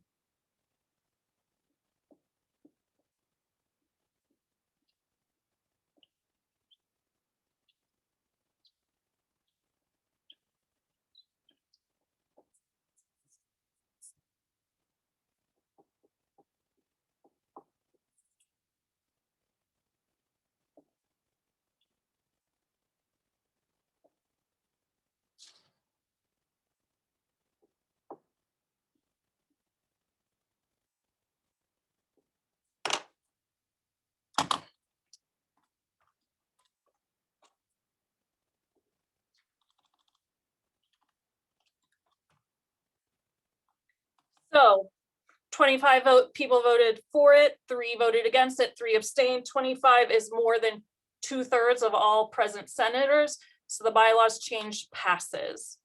Faculty Senate Executive Committee will work with the non-tenure track committee to conduct divisional elections so that we can add these representatives to the Senate on July 1st. All right, we're going to move on to our next item. I know we have a couple other bylaws to discuss, and you know, if we have time. So we'll move on to the next one. So the Faculty Executive Committee is bringing forward a proposal to change the bylaws related to the handbook committee. We had done a survey when we did our shared governance survey. We had asked faculty whether they thought we should open up the faculty handbook committee to include members who are not senators. The current bylaws require that all members of the handbook committee be senators. So we conducted a survey. The majority of faculty support expanding the membership beyond just Senate members. One of the reasons why the Faculty Senate Executive Committee is bringing forward this proposal is because traditionally we have a tough time getting people to serve on the handbook committee. We have, because under the current bylaws, it is limited to only senators. That means we have only 39 under the current system, 39 people who can serve on it. And in some divisions, there's only 2 people. So library, there's 2 people. There has to be a library representative on the handbook committee, meaning one of them has to do it. So we had put this forward to the full faculty in the survey asking if they thought it would be okay to open it up to non-Senate members, so members of the full faculty. They said yes. We also asked them about what should the makeup of it, what should the balance between senators and non-Senate members be? And there was a bit of a split.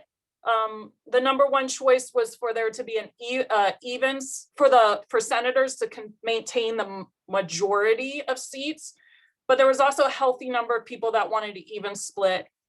There's 6 members plus the chair, so if we add the chair in, we have 7. That's impossible to evenly split. So the faculty senate executive was putting forward this with a stipulation at the end that says at least half of the members of the committee, counting the chair as a member, must be members of the Senate. So essentially 4 have to be senators, and the others can be senators or they can be non-senators. It would open the door to non-Senate members. So this comes from a committee. It does not require a second. I'll open the floor for discussion.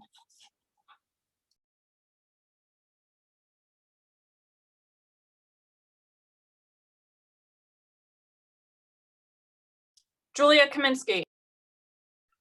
Charlene, I have a question, which is how would the non-Senate members be appointed? Because I've raised concerns in this body before about how committees are formed, and particularly committees that have a really influential role on major issues. I do think that there is a lack of transparency in how committees are filled. Some people stay on the same committee for a very long time. Some people rotate through. I think that if there's no clear process for how people would be appointed to the committee and how long they could serve, then I would not support this amendment, because at least senators serve for a set term and we know exactly how they get elected to the Senate, if not to this committee. So that's a concern that I have. So the idea right now is that they would be appointed the way all the other committees are, but I understand your concerns. Wes Smith? We brought up this discussion in our handbook committee since I'm a member, and I want to propose an amendment to this and adding the line saying that at least 2 of these committee members are NTT, because I believe that the handbook committee is one of the most powerful committees on campus, and as was discussed amongst the proposal is just having, as Stephanie Todd and others have said, that there's no actual kind of promotion mechanism in handbook, and the best way to have these things kind of done was to make sure we have adequate representation on one of the most powerful committees within the Senate. So Wes is putting forward a motion to amend to add at the sentence, at least 2 members must be non-tenure-track faculty. If I stated that wrong, please correct me, Wes. Do we have a second to the amendment? A second. All right, so we'll open up discussion, and I'm going to, for a moment, pause the captioning and put up his amended sentence.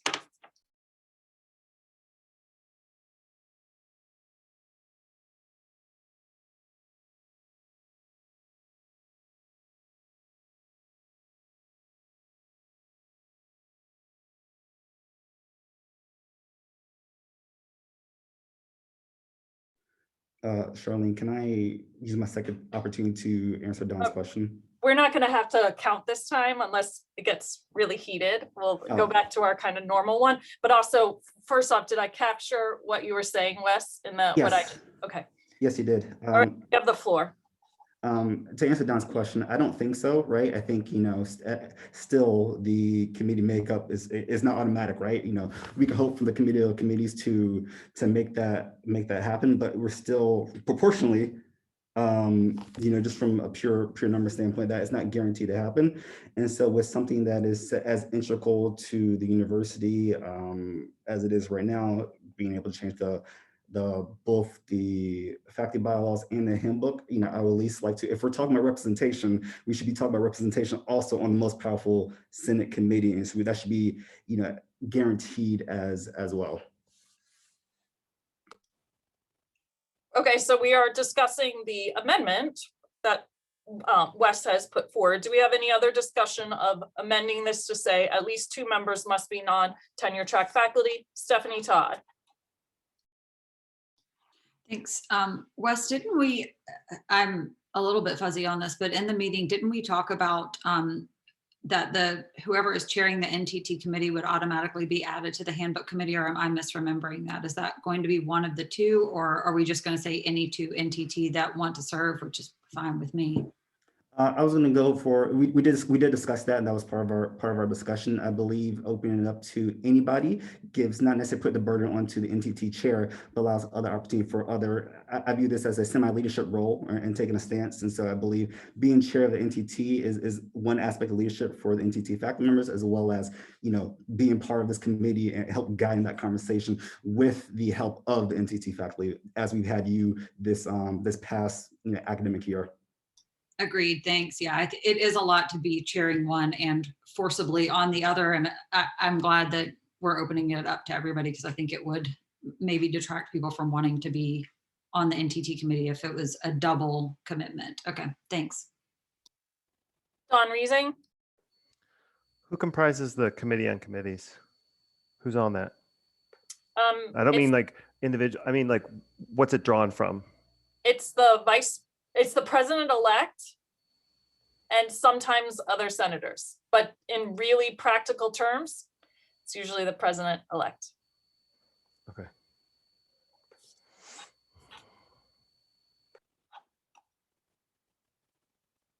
Julia Kaminsky. I guess, maybe I'll wait. Sorry, this isn't really about the amendment.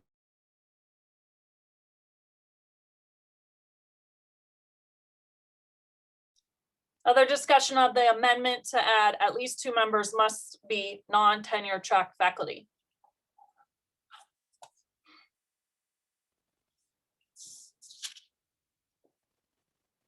Okay, then we're going to vote on the amendment. Again, we're just voting on whether we want to add the line, at least 2 members must be non-tenure track faculty. Tammy Garland. Yes. Jamie Harvey. No. Alex. Yes. Anne. Yes. Barry. Yes. Bernadette.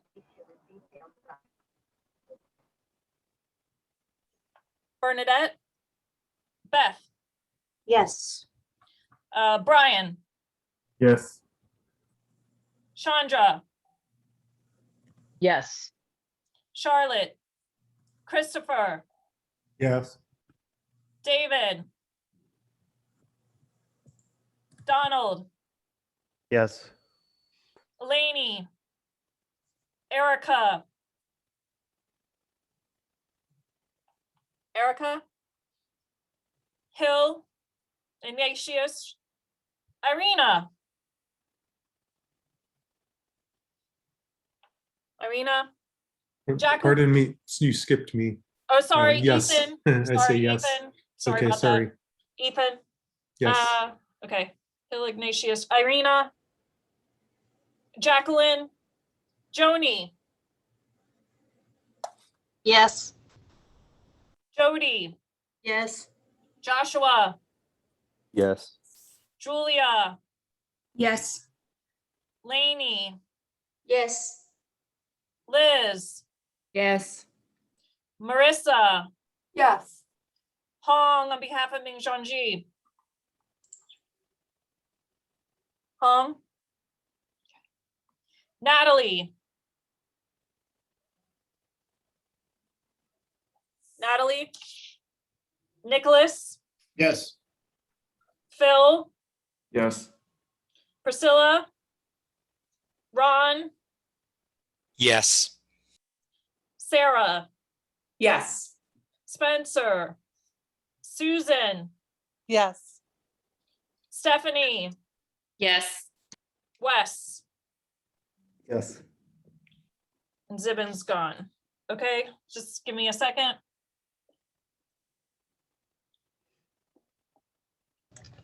Charlene, this is Joni. Yes. Bernadette just sent me a text and her internet is acting up. She was wondering if you could call her name again. Sure, Bernadette? Yes. Okay, thank you, Bernadette.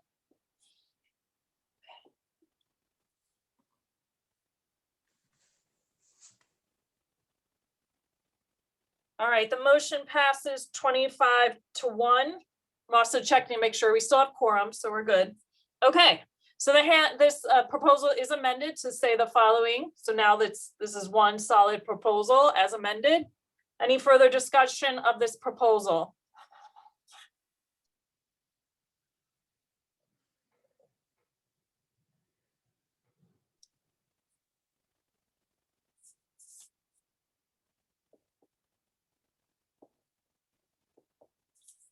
Julia?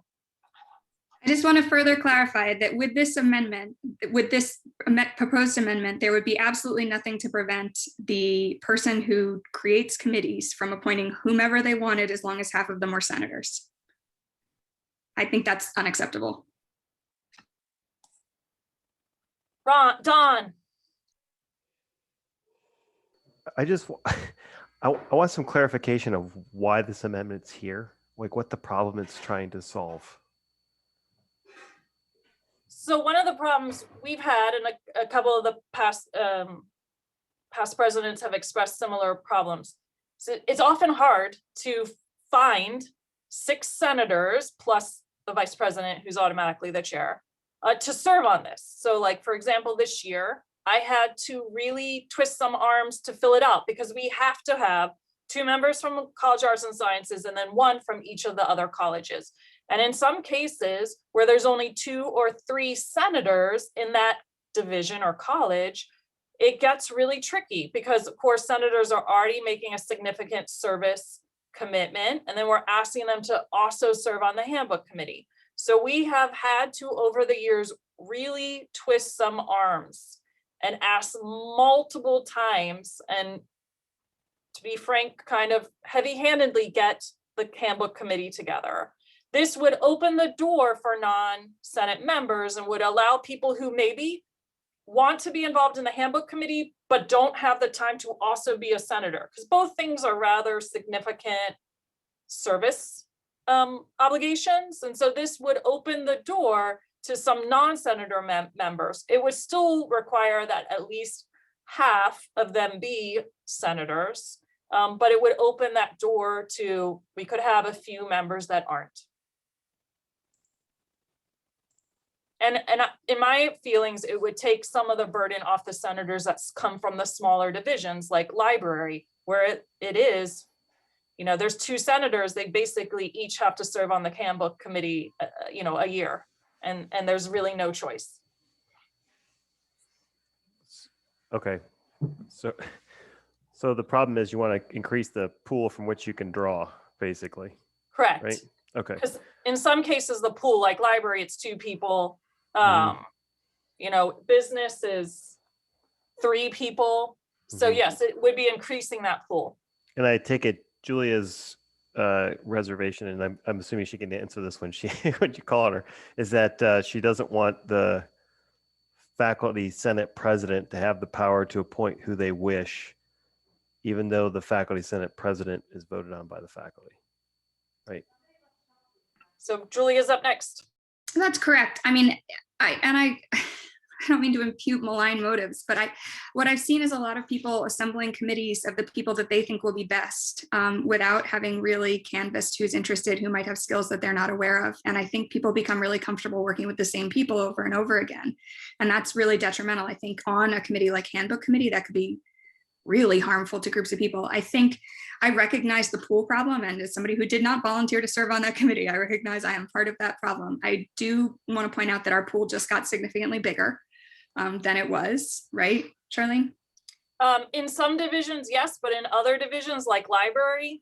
Yeah, so I would be willing to consider an amendment like this if there was additional qualifications on how somebody could be appointed, if there was a limit to how long they could be appointed for. I am not, frankly, I don't have the wherewithal to propose that amendment right now. I haven't given it any thought, and my brain is officially fried for the day. That's what I was getting ready to ask you. What do you propose as a change? Because I've served on faculty handbook for about 3 years, but I was asked each year to serve, right? So every president asked me. It wasn't like I was appointed and perpetually on the committee for 3 years. Each faculty senate president approached me and said, you served last year. Actually, the first year they just asked me to serve, but then after they asked me, because I had served the previous year, they asked me to serve again. So I did. So I don't know that it's, and by the way, the previous presidents weren't like people I worked with all the time, right? They weren't even from the College of Engineering. They were people that I had met on campus or worked through the Senate mostly. So I understand what you're saying, but I think, you know, what's the proposal to fix it, right?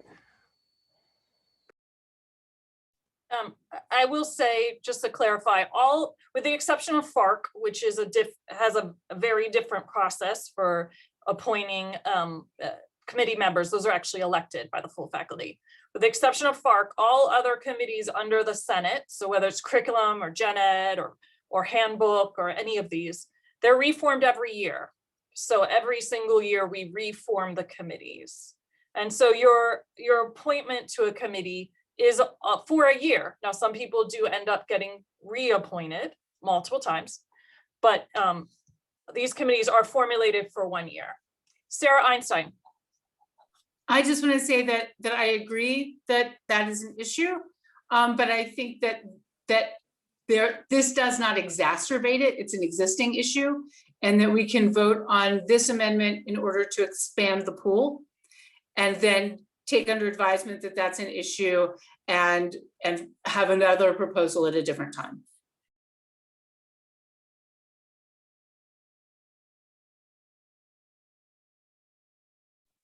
May I ask a question then? So would the process for filling handbook committee seats then be the same as everything else? The survey goes out in the spring, you indicate what committees you're interested in. Okay. Yes, so if approved, the survey would have to be updated to say handbook committee as well, as an option to express your interest.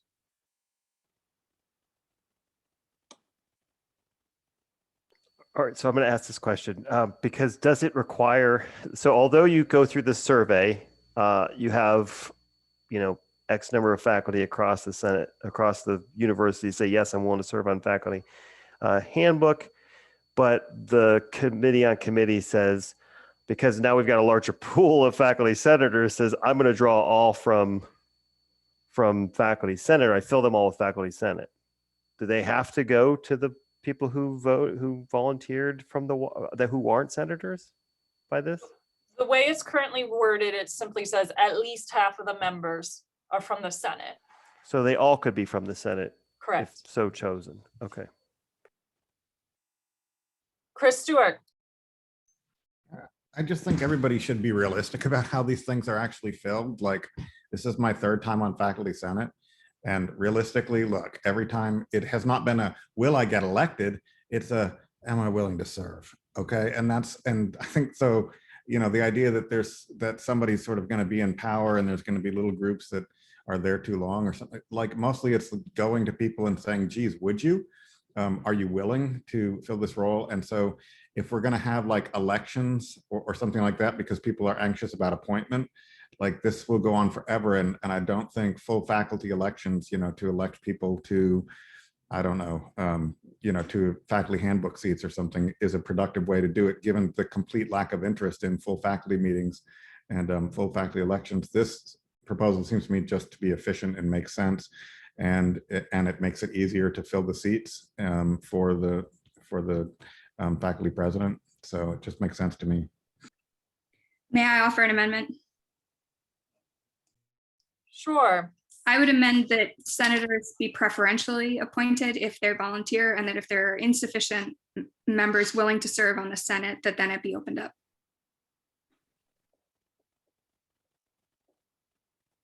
Can you restate your wording so I don't get it wrong? That seats will be filled by members of the faculty senate unless there are insufficient members willing to serve, in which case non-Senate members will be considered.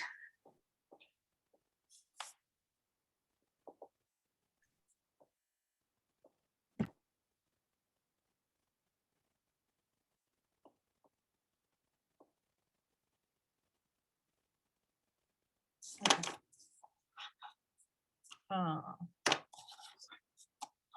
was trying to write it down, but let me just type it and then we'll get to Wes in just a second. Let me type it in, and if I get it wrong, let me ask you, where do you want it to go in? Do you want it to go before at least half or after? Let's say after. Okay.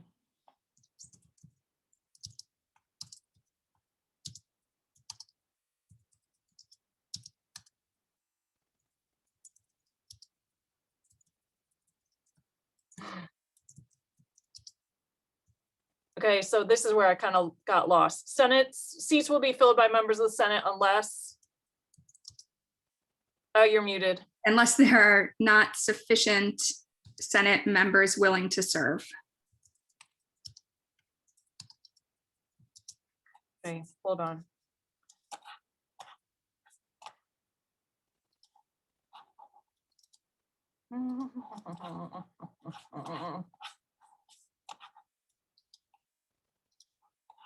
Okay.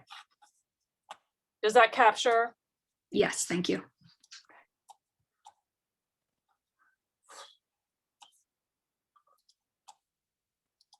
Okay, Wes Smith. The way this is currently written, I guess, at what point are we saying that, unless, at what point is there not sufficient members? I don't know if we need to get into that semantics of it, but do we need to have like a cutoff date? Because is it the first call, the second call, or is it by the first Senate meeting, by the first faculty Senate meeting? Like, do we need to get that specific with it? Because now we can just say that, you know, you ask and okay, nobody, then we can just go ahead and fill it with whoever. But then, you know, if somebody has requested this on the survey, at one point do we need to notify them? Would be like my question. And I don't know if that needs to go in here or if that's just something that like we discuss or whatnot. Okay. And I forgot a point of order. First, we need a second on the amendment. So before we can have the big discussion, is there a second to the amendment? I'll second the amendment. Okay. And then back to Wes's point, Wes is discussing whether this is needed. Julia. I think that that's a really good question. I think that there are a number of possible ways we could do that. I am perfectly willing to have the threshold be fairly low for ascertaining willingness. But I think if you put it on the survey like everything else, and the person filling the survey, the committee seats will just, if there are, you know, all of the seats that need to be filled, if there are senators volunteering to fill those seats, then great. I don't think we need to, I'm not suggesting that they have to go beg senators 4 or 5 times before they move to the bigger pool.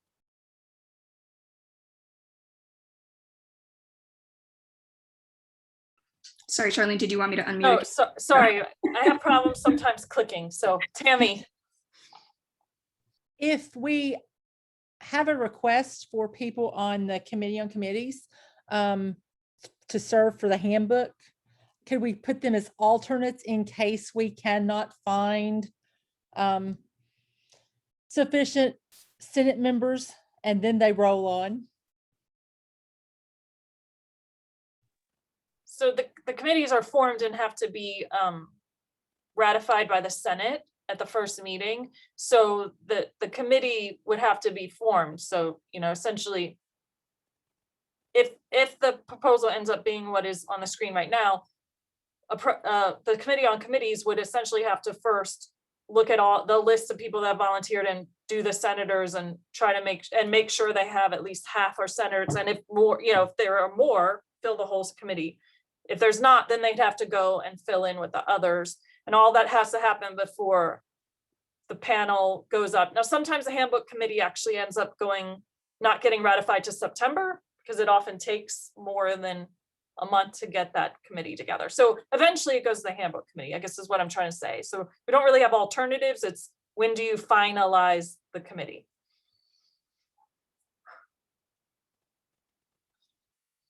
Other thoughts on the amendment? Beth Crawford.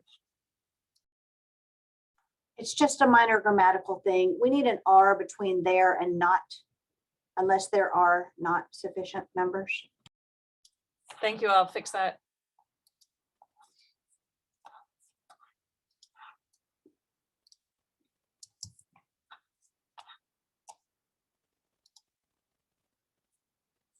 Okay, other discussion? All right, so we have to vote on the amendment first. We're getting very good at this. We first have to vote on the amendment, and the amendment is to add what is currently bolded. Seats will be filled by members of the Senate unless there are not sufficient members willing to serve. So voting yes is adding that to the proposal. Voting no is not adding it to the proposal. Any questions? Unless, any last discussion? Let's vote. Tammy, Yes. Jamie, Yes. Alex.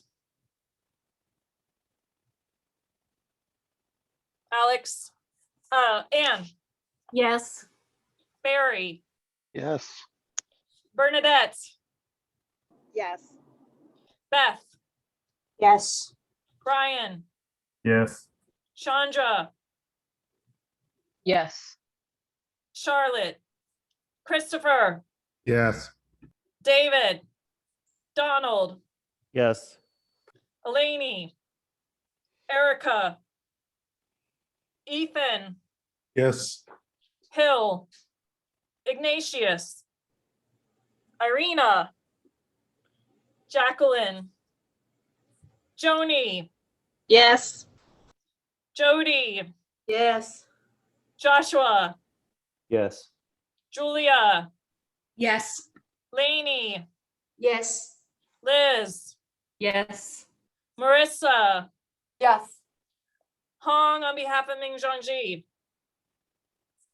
Natalie, Yes. Nicholas, Yes. Phil, Yes. Priscilla, Ron, Yes. Sarah, Yes. Spencer, Susan, Yes. Stephanie, Yes. Wes, Yes. and Zibin's gone. It passes. Let me just make sure we still have quorum.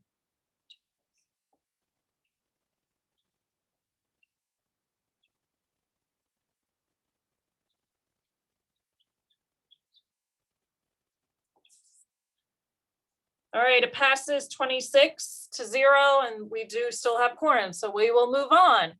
And we will now return to the proposal, which has now been amended. So everything on the screen is now part of the proposal. Do we have any final discussion on the proposal?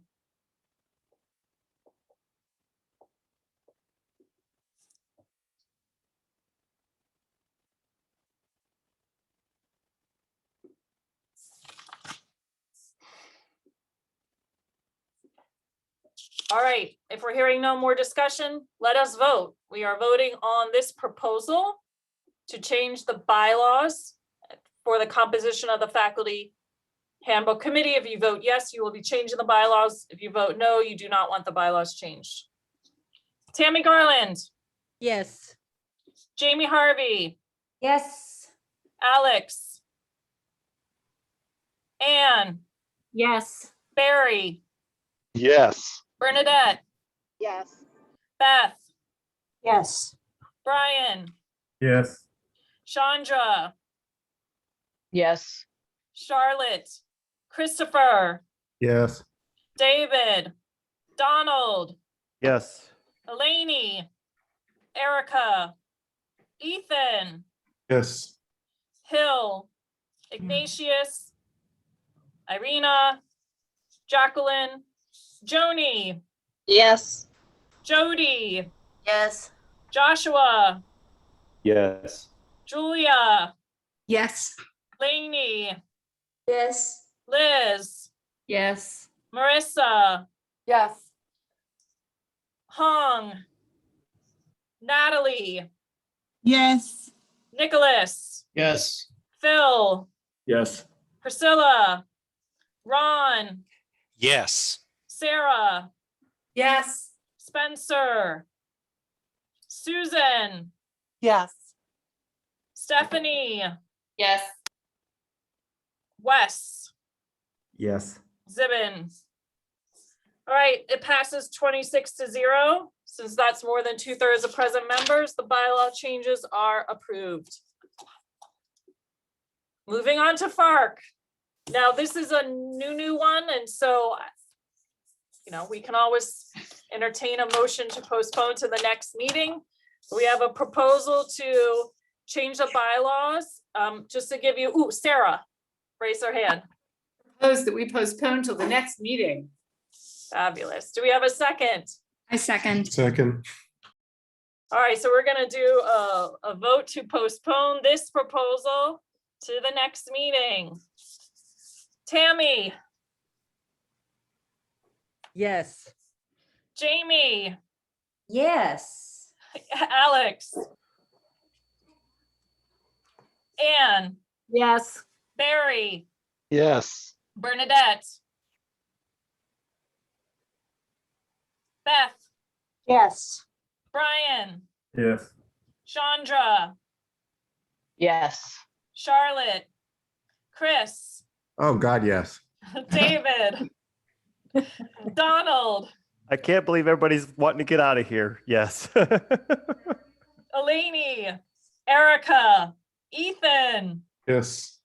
Hill, Ignatius, Irina, Jacqueline, Joni, Yes. Jody, Yes. Joshua, Yes. Julia, Yes. Lainey, Yes. Liz, Big yes. Marissa, Yep. Hong, Natalie, Yes. Nicholas, I guess so. Phil, Yes. Yes. Priscilla, Ron, Yes. Sarah, Yes. Spencer, Susan, Yes, please. Stephanie, Yes. Wes, Yes. Zibin.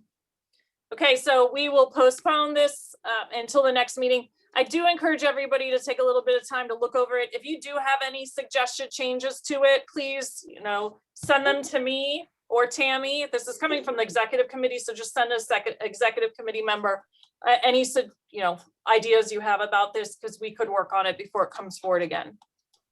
All right, this is also an item that it was just for discussion, and I'm gonna guess we'll just wait and discuss this next meeting. We don't have to vote on postponing it because it's not a motion. But there is a proposal, a committee last year, looked at the faculty awards, and one of the things that they were suggesting is that we create a faculty awards committee under the faculty senate. They didn't write the bylaws language, but they gave some suggestions, and I tried to translate that into bylaw language. I gave an alternative version that's more closely aligned with kind of how we do other committees, but I am open to suggestions. There are a lot of variations that we could go with, so I'm just going to say, if everyone can take some time to look at this, the idea would be to create a committee that would select the university faculty award recipients. And if you have suggestions on the bylaw language, the responsibilities or the composition, please send those to myself or other members of the Faculty Senate Executive Committee, and then we can kind of narrow down the choices and try to bring something a little more cohesive next time. So we'll just wait and discuss this next time, but please send your thoughts to us. I don't know if Laura Ingram's still on the call, but she was going to give an update on reimagining general education. She left. She had to go to class. Okay, no problem. I'm sure she can come next time and give us an update. All right, I'm just going to quickly say that, oh, this is incorrect. Sorry, I cut and pasted from last time. Under new business, all I'm going to say is that I posted the feedback from the faculty town hall on EDOs. It's really a laundry list of things people would like improved about the EDO process. And I really think it's a starting point for academic affairs, the handbook committee, and the Senate to look at in the next academic year. So it's just a starting point. Those are posted online. I put it on the agenda so that the materials get put into the record so future Senates can see it. If you have any questions, just email me. Those have been posted.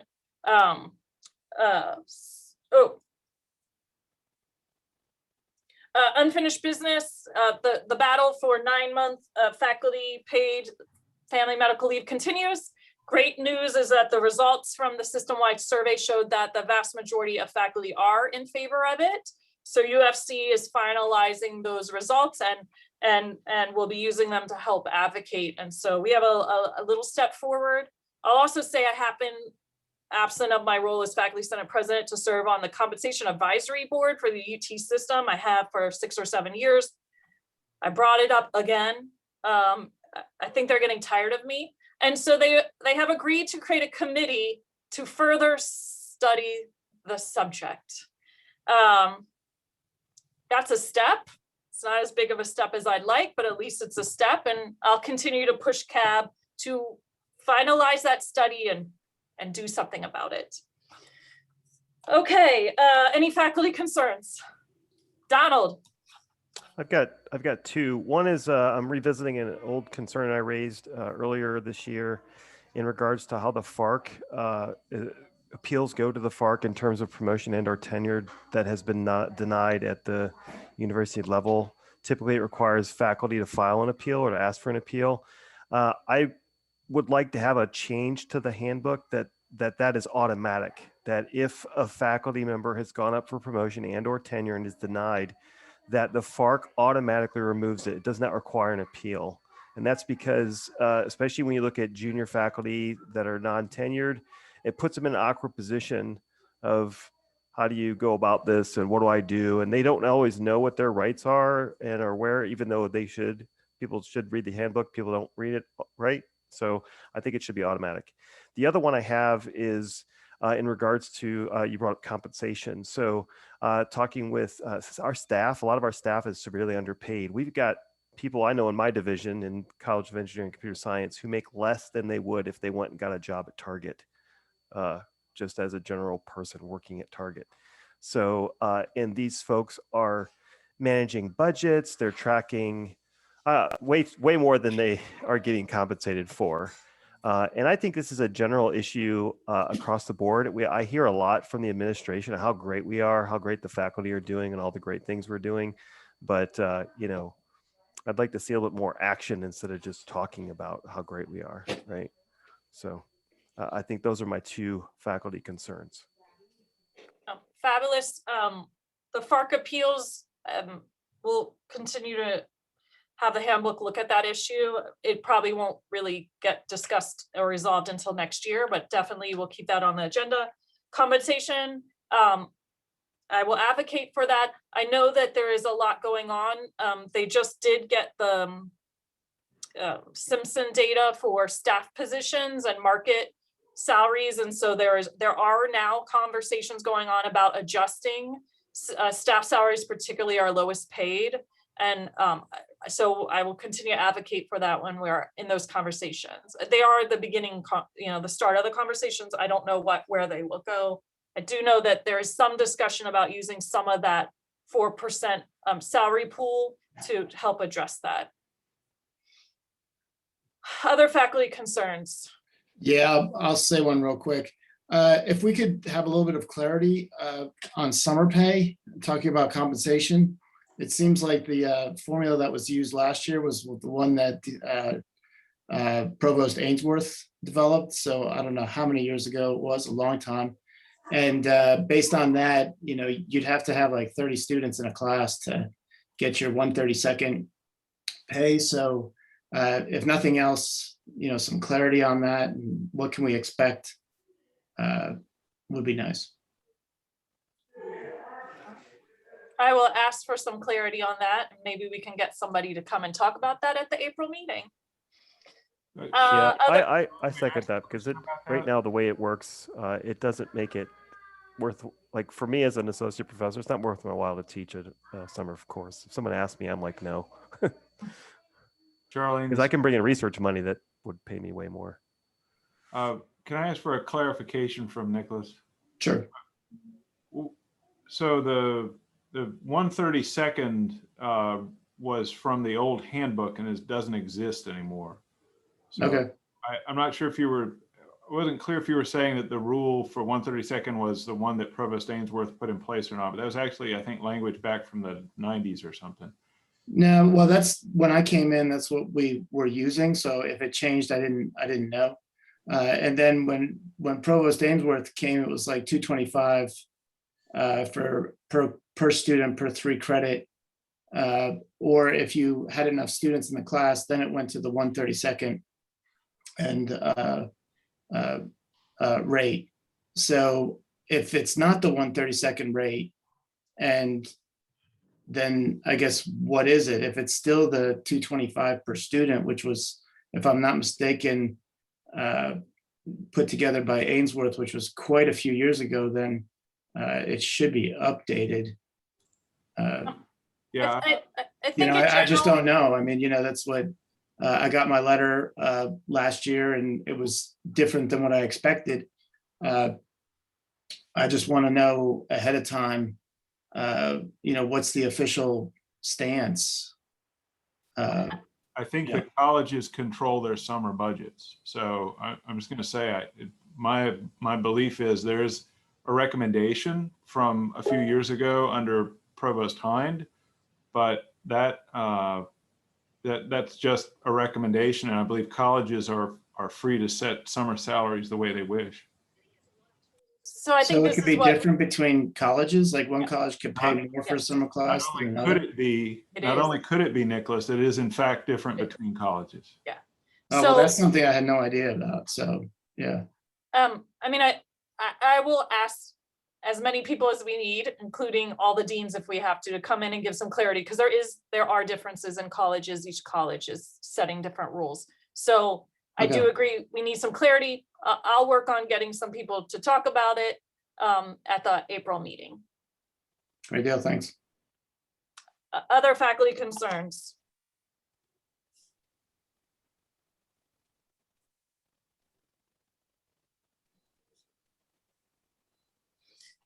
Okay, then a quick announcement. This will go out by email, a reminder on Monday anyways, but we are gonna have town halls on the handbook next week. So, you know, add to your fabulous weekend activities, reading the entire handbook and deciding what you want to change, so you can come to the town hall and make some suggestions.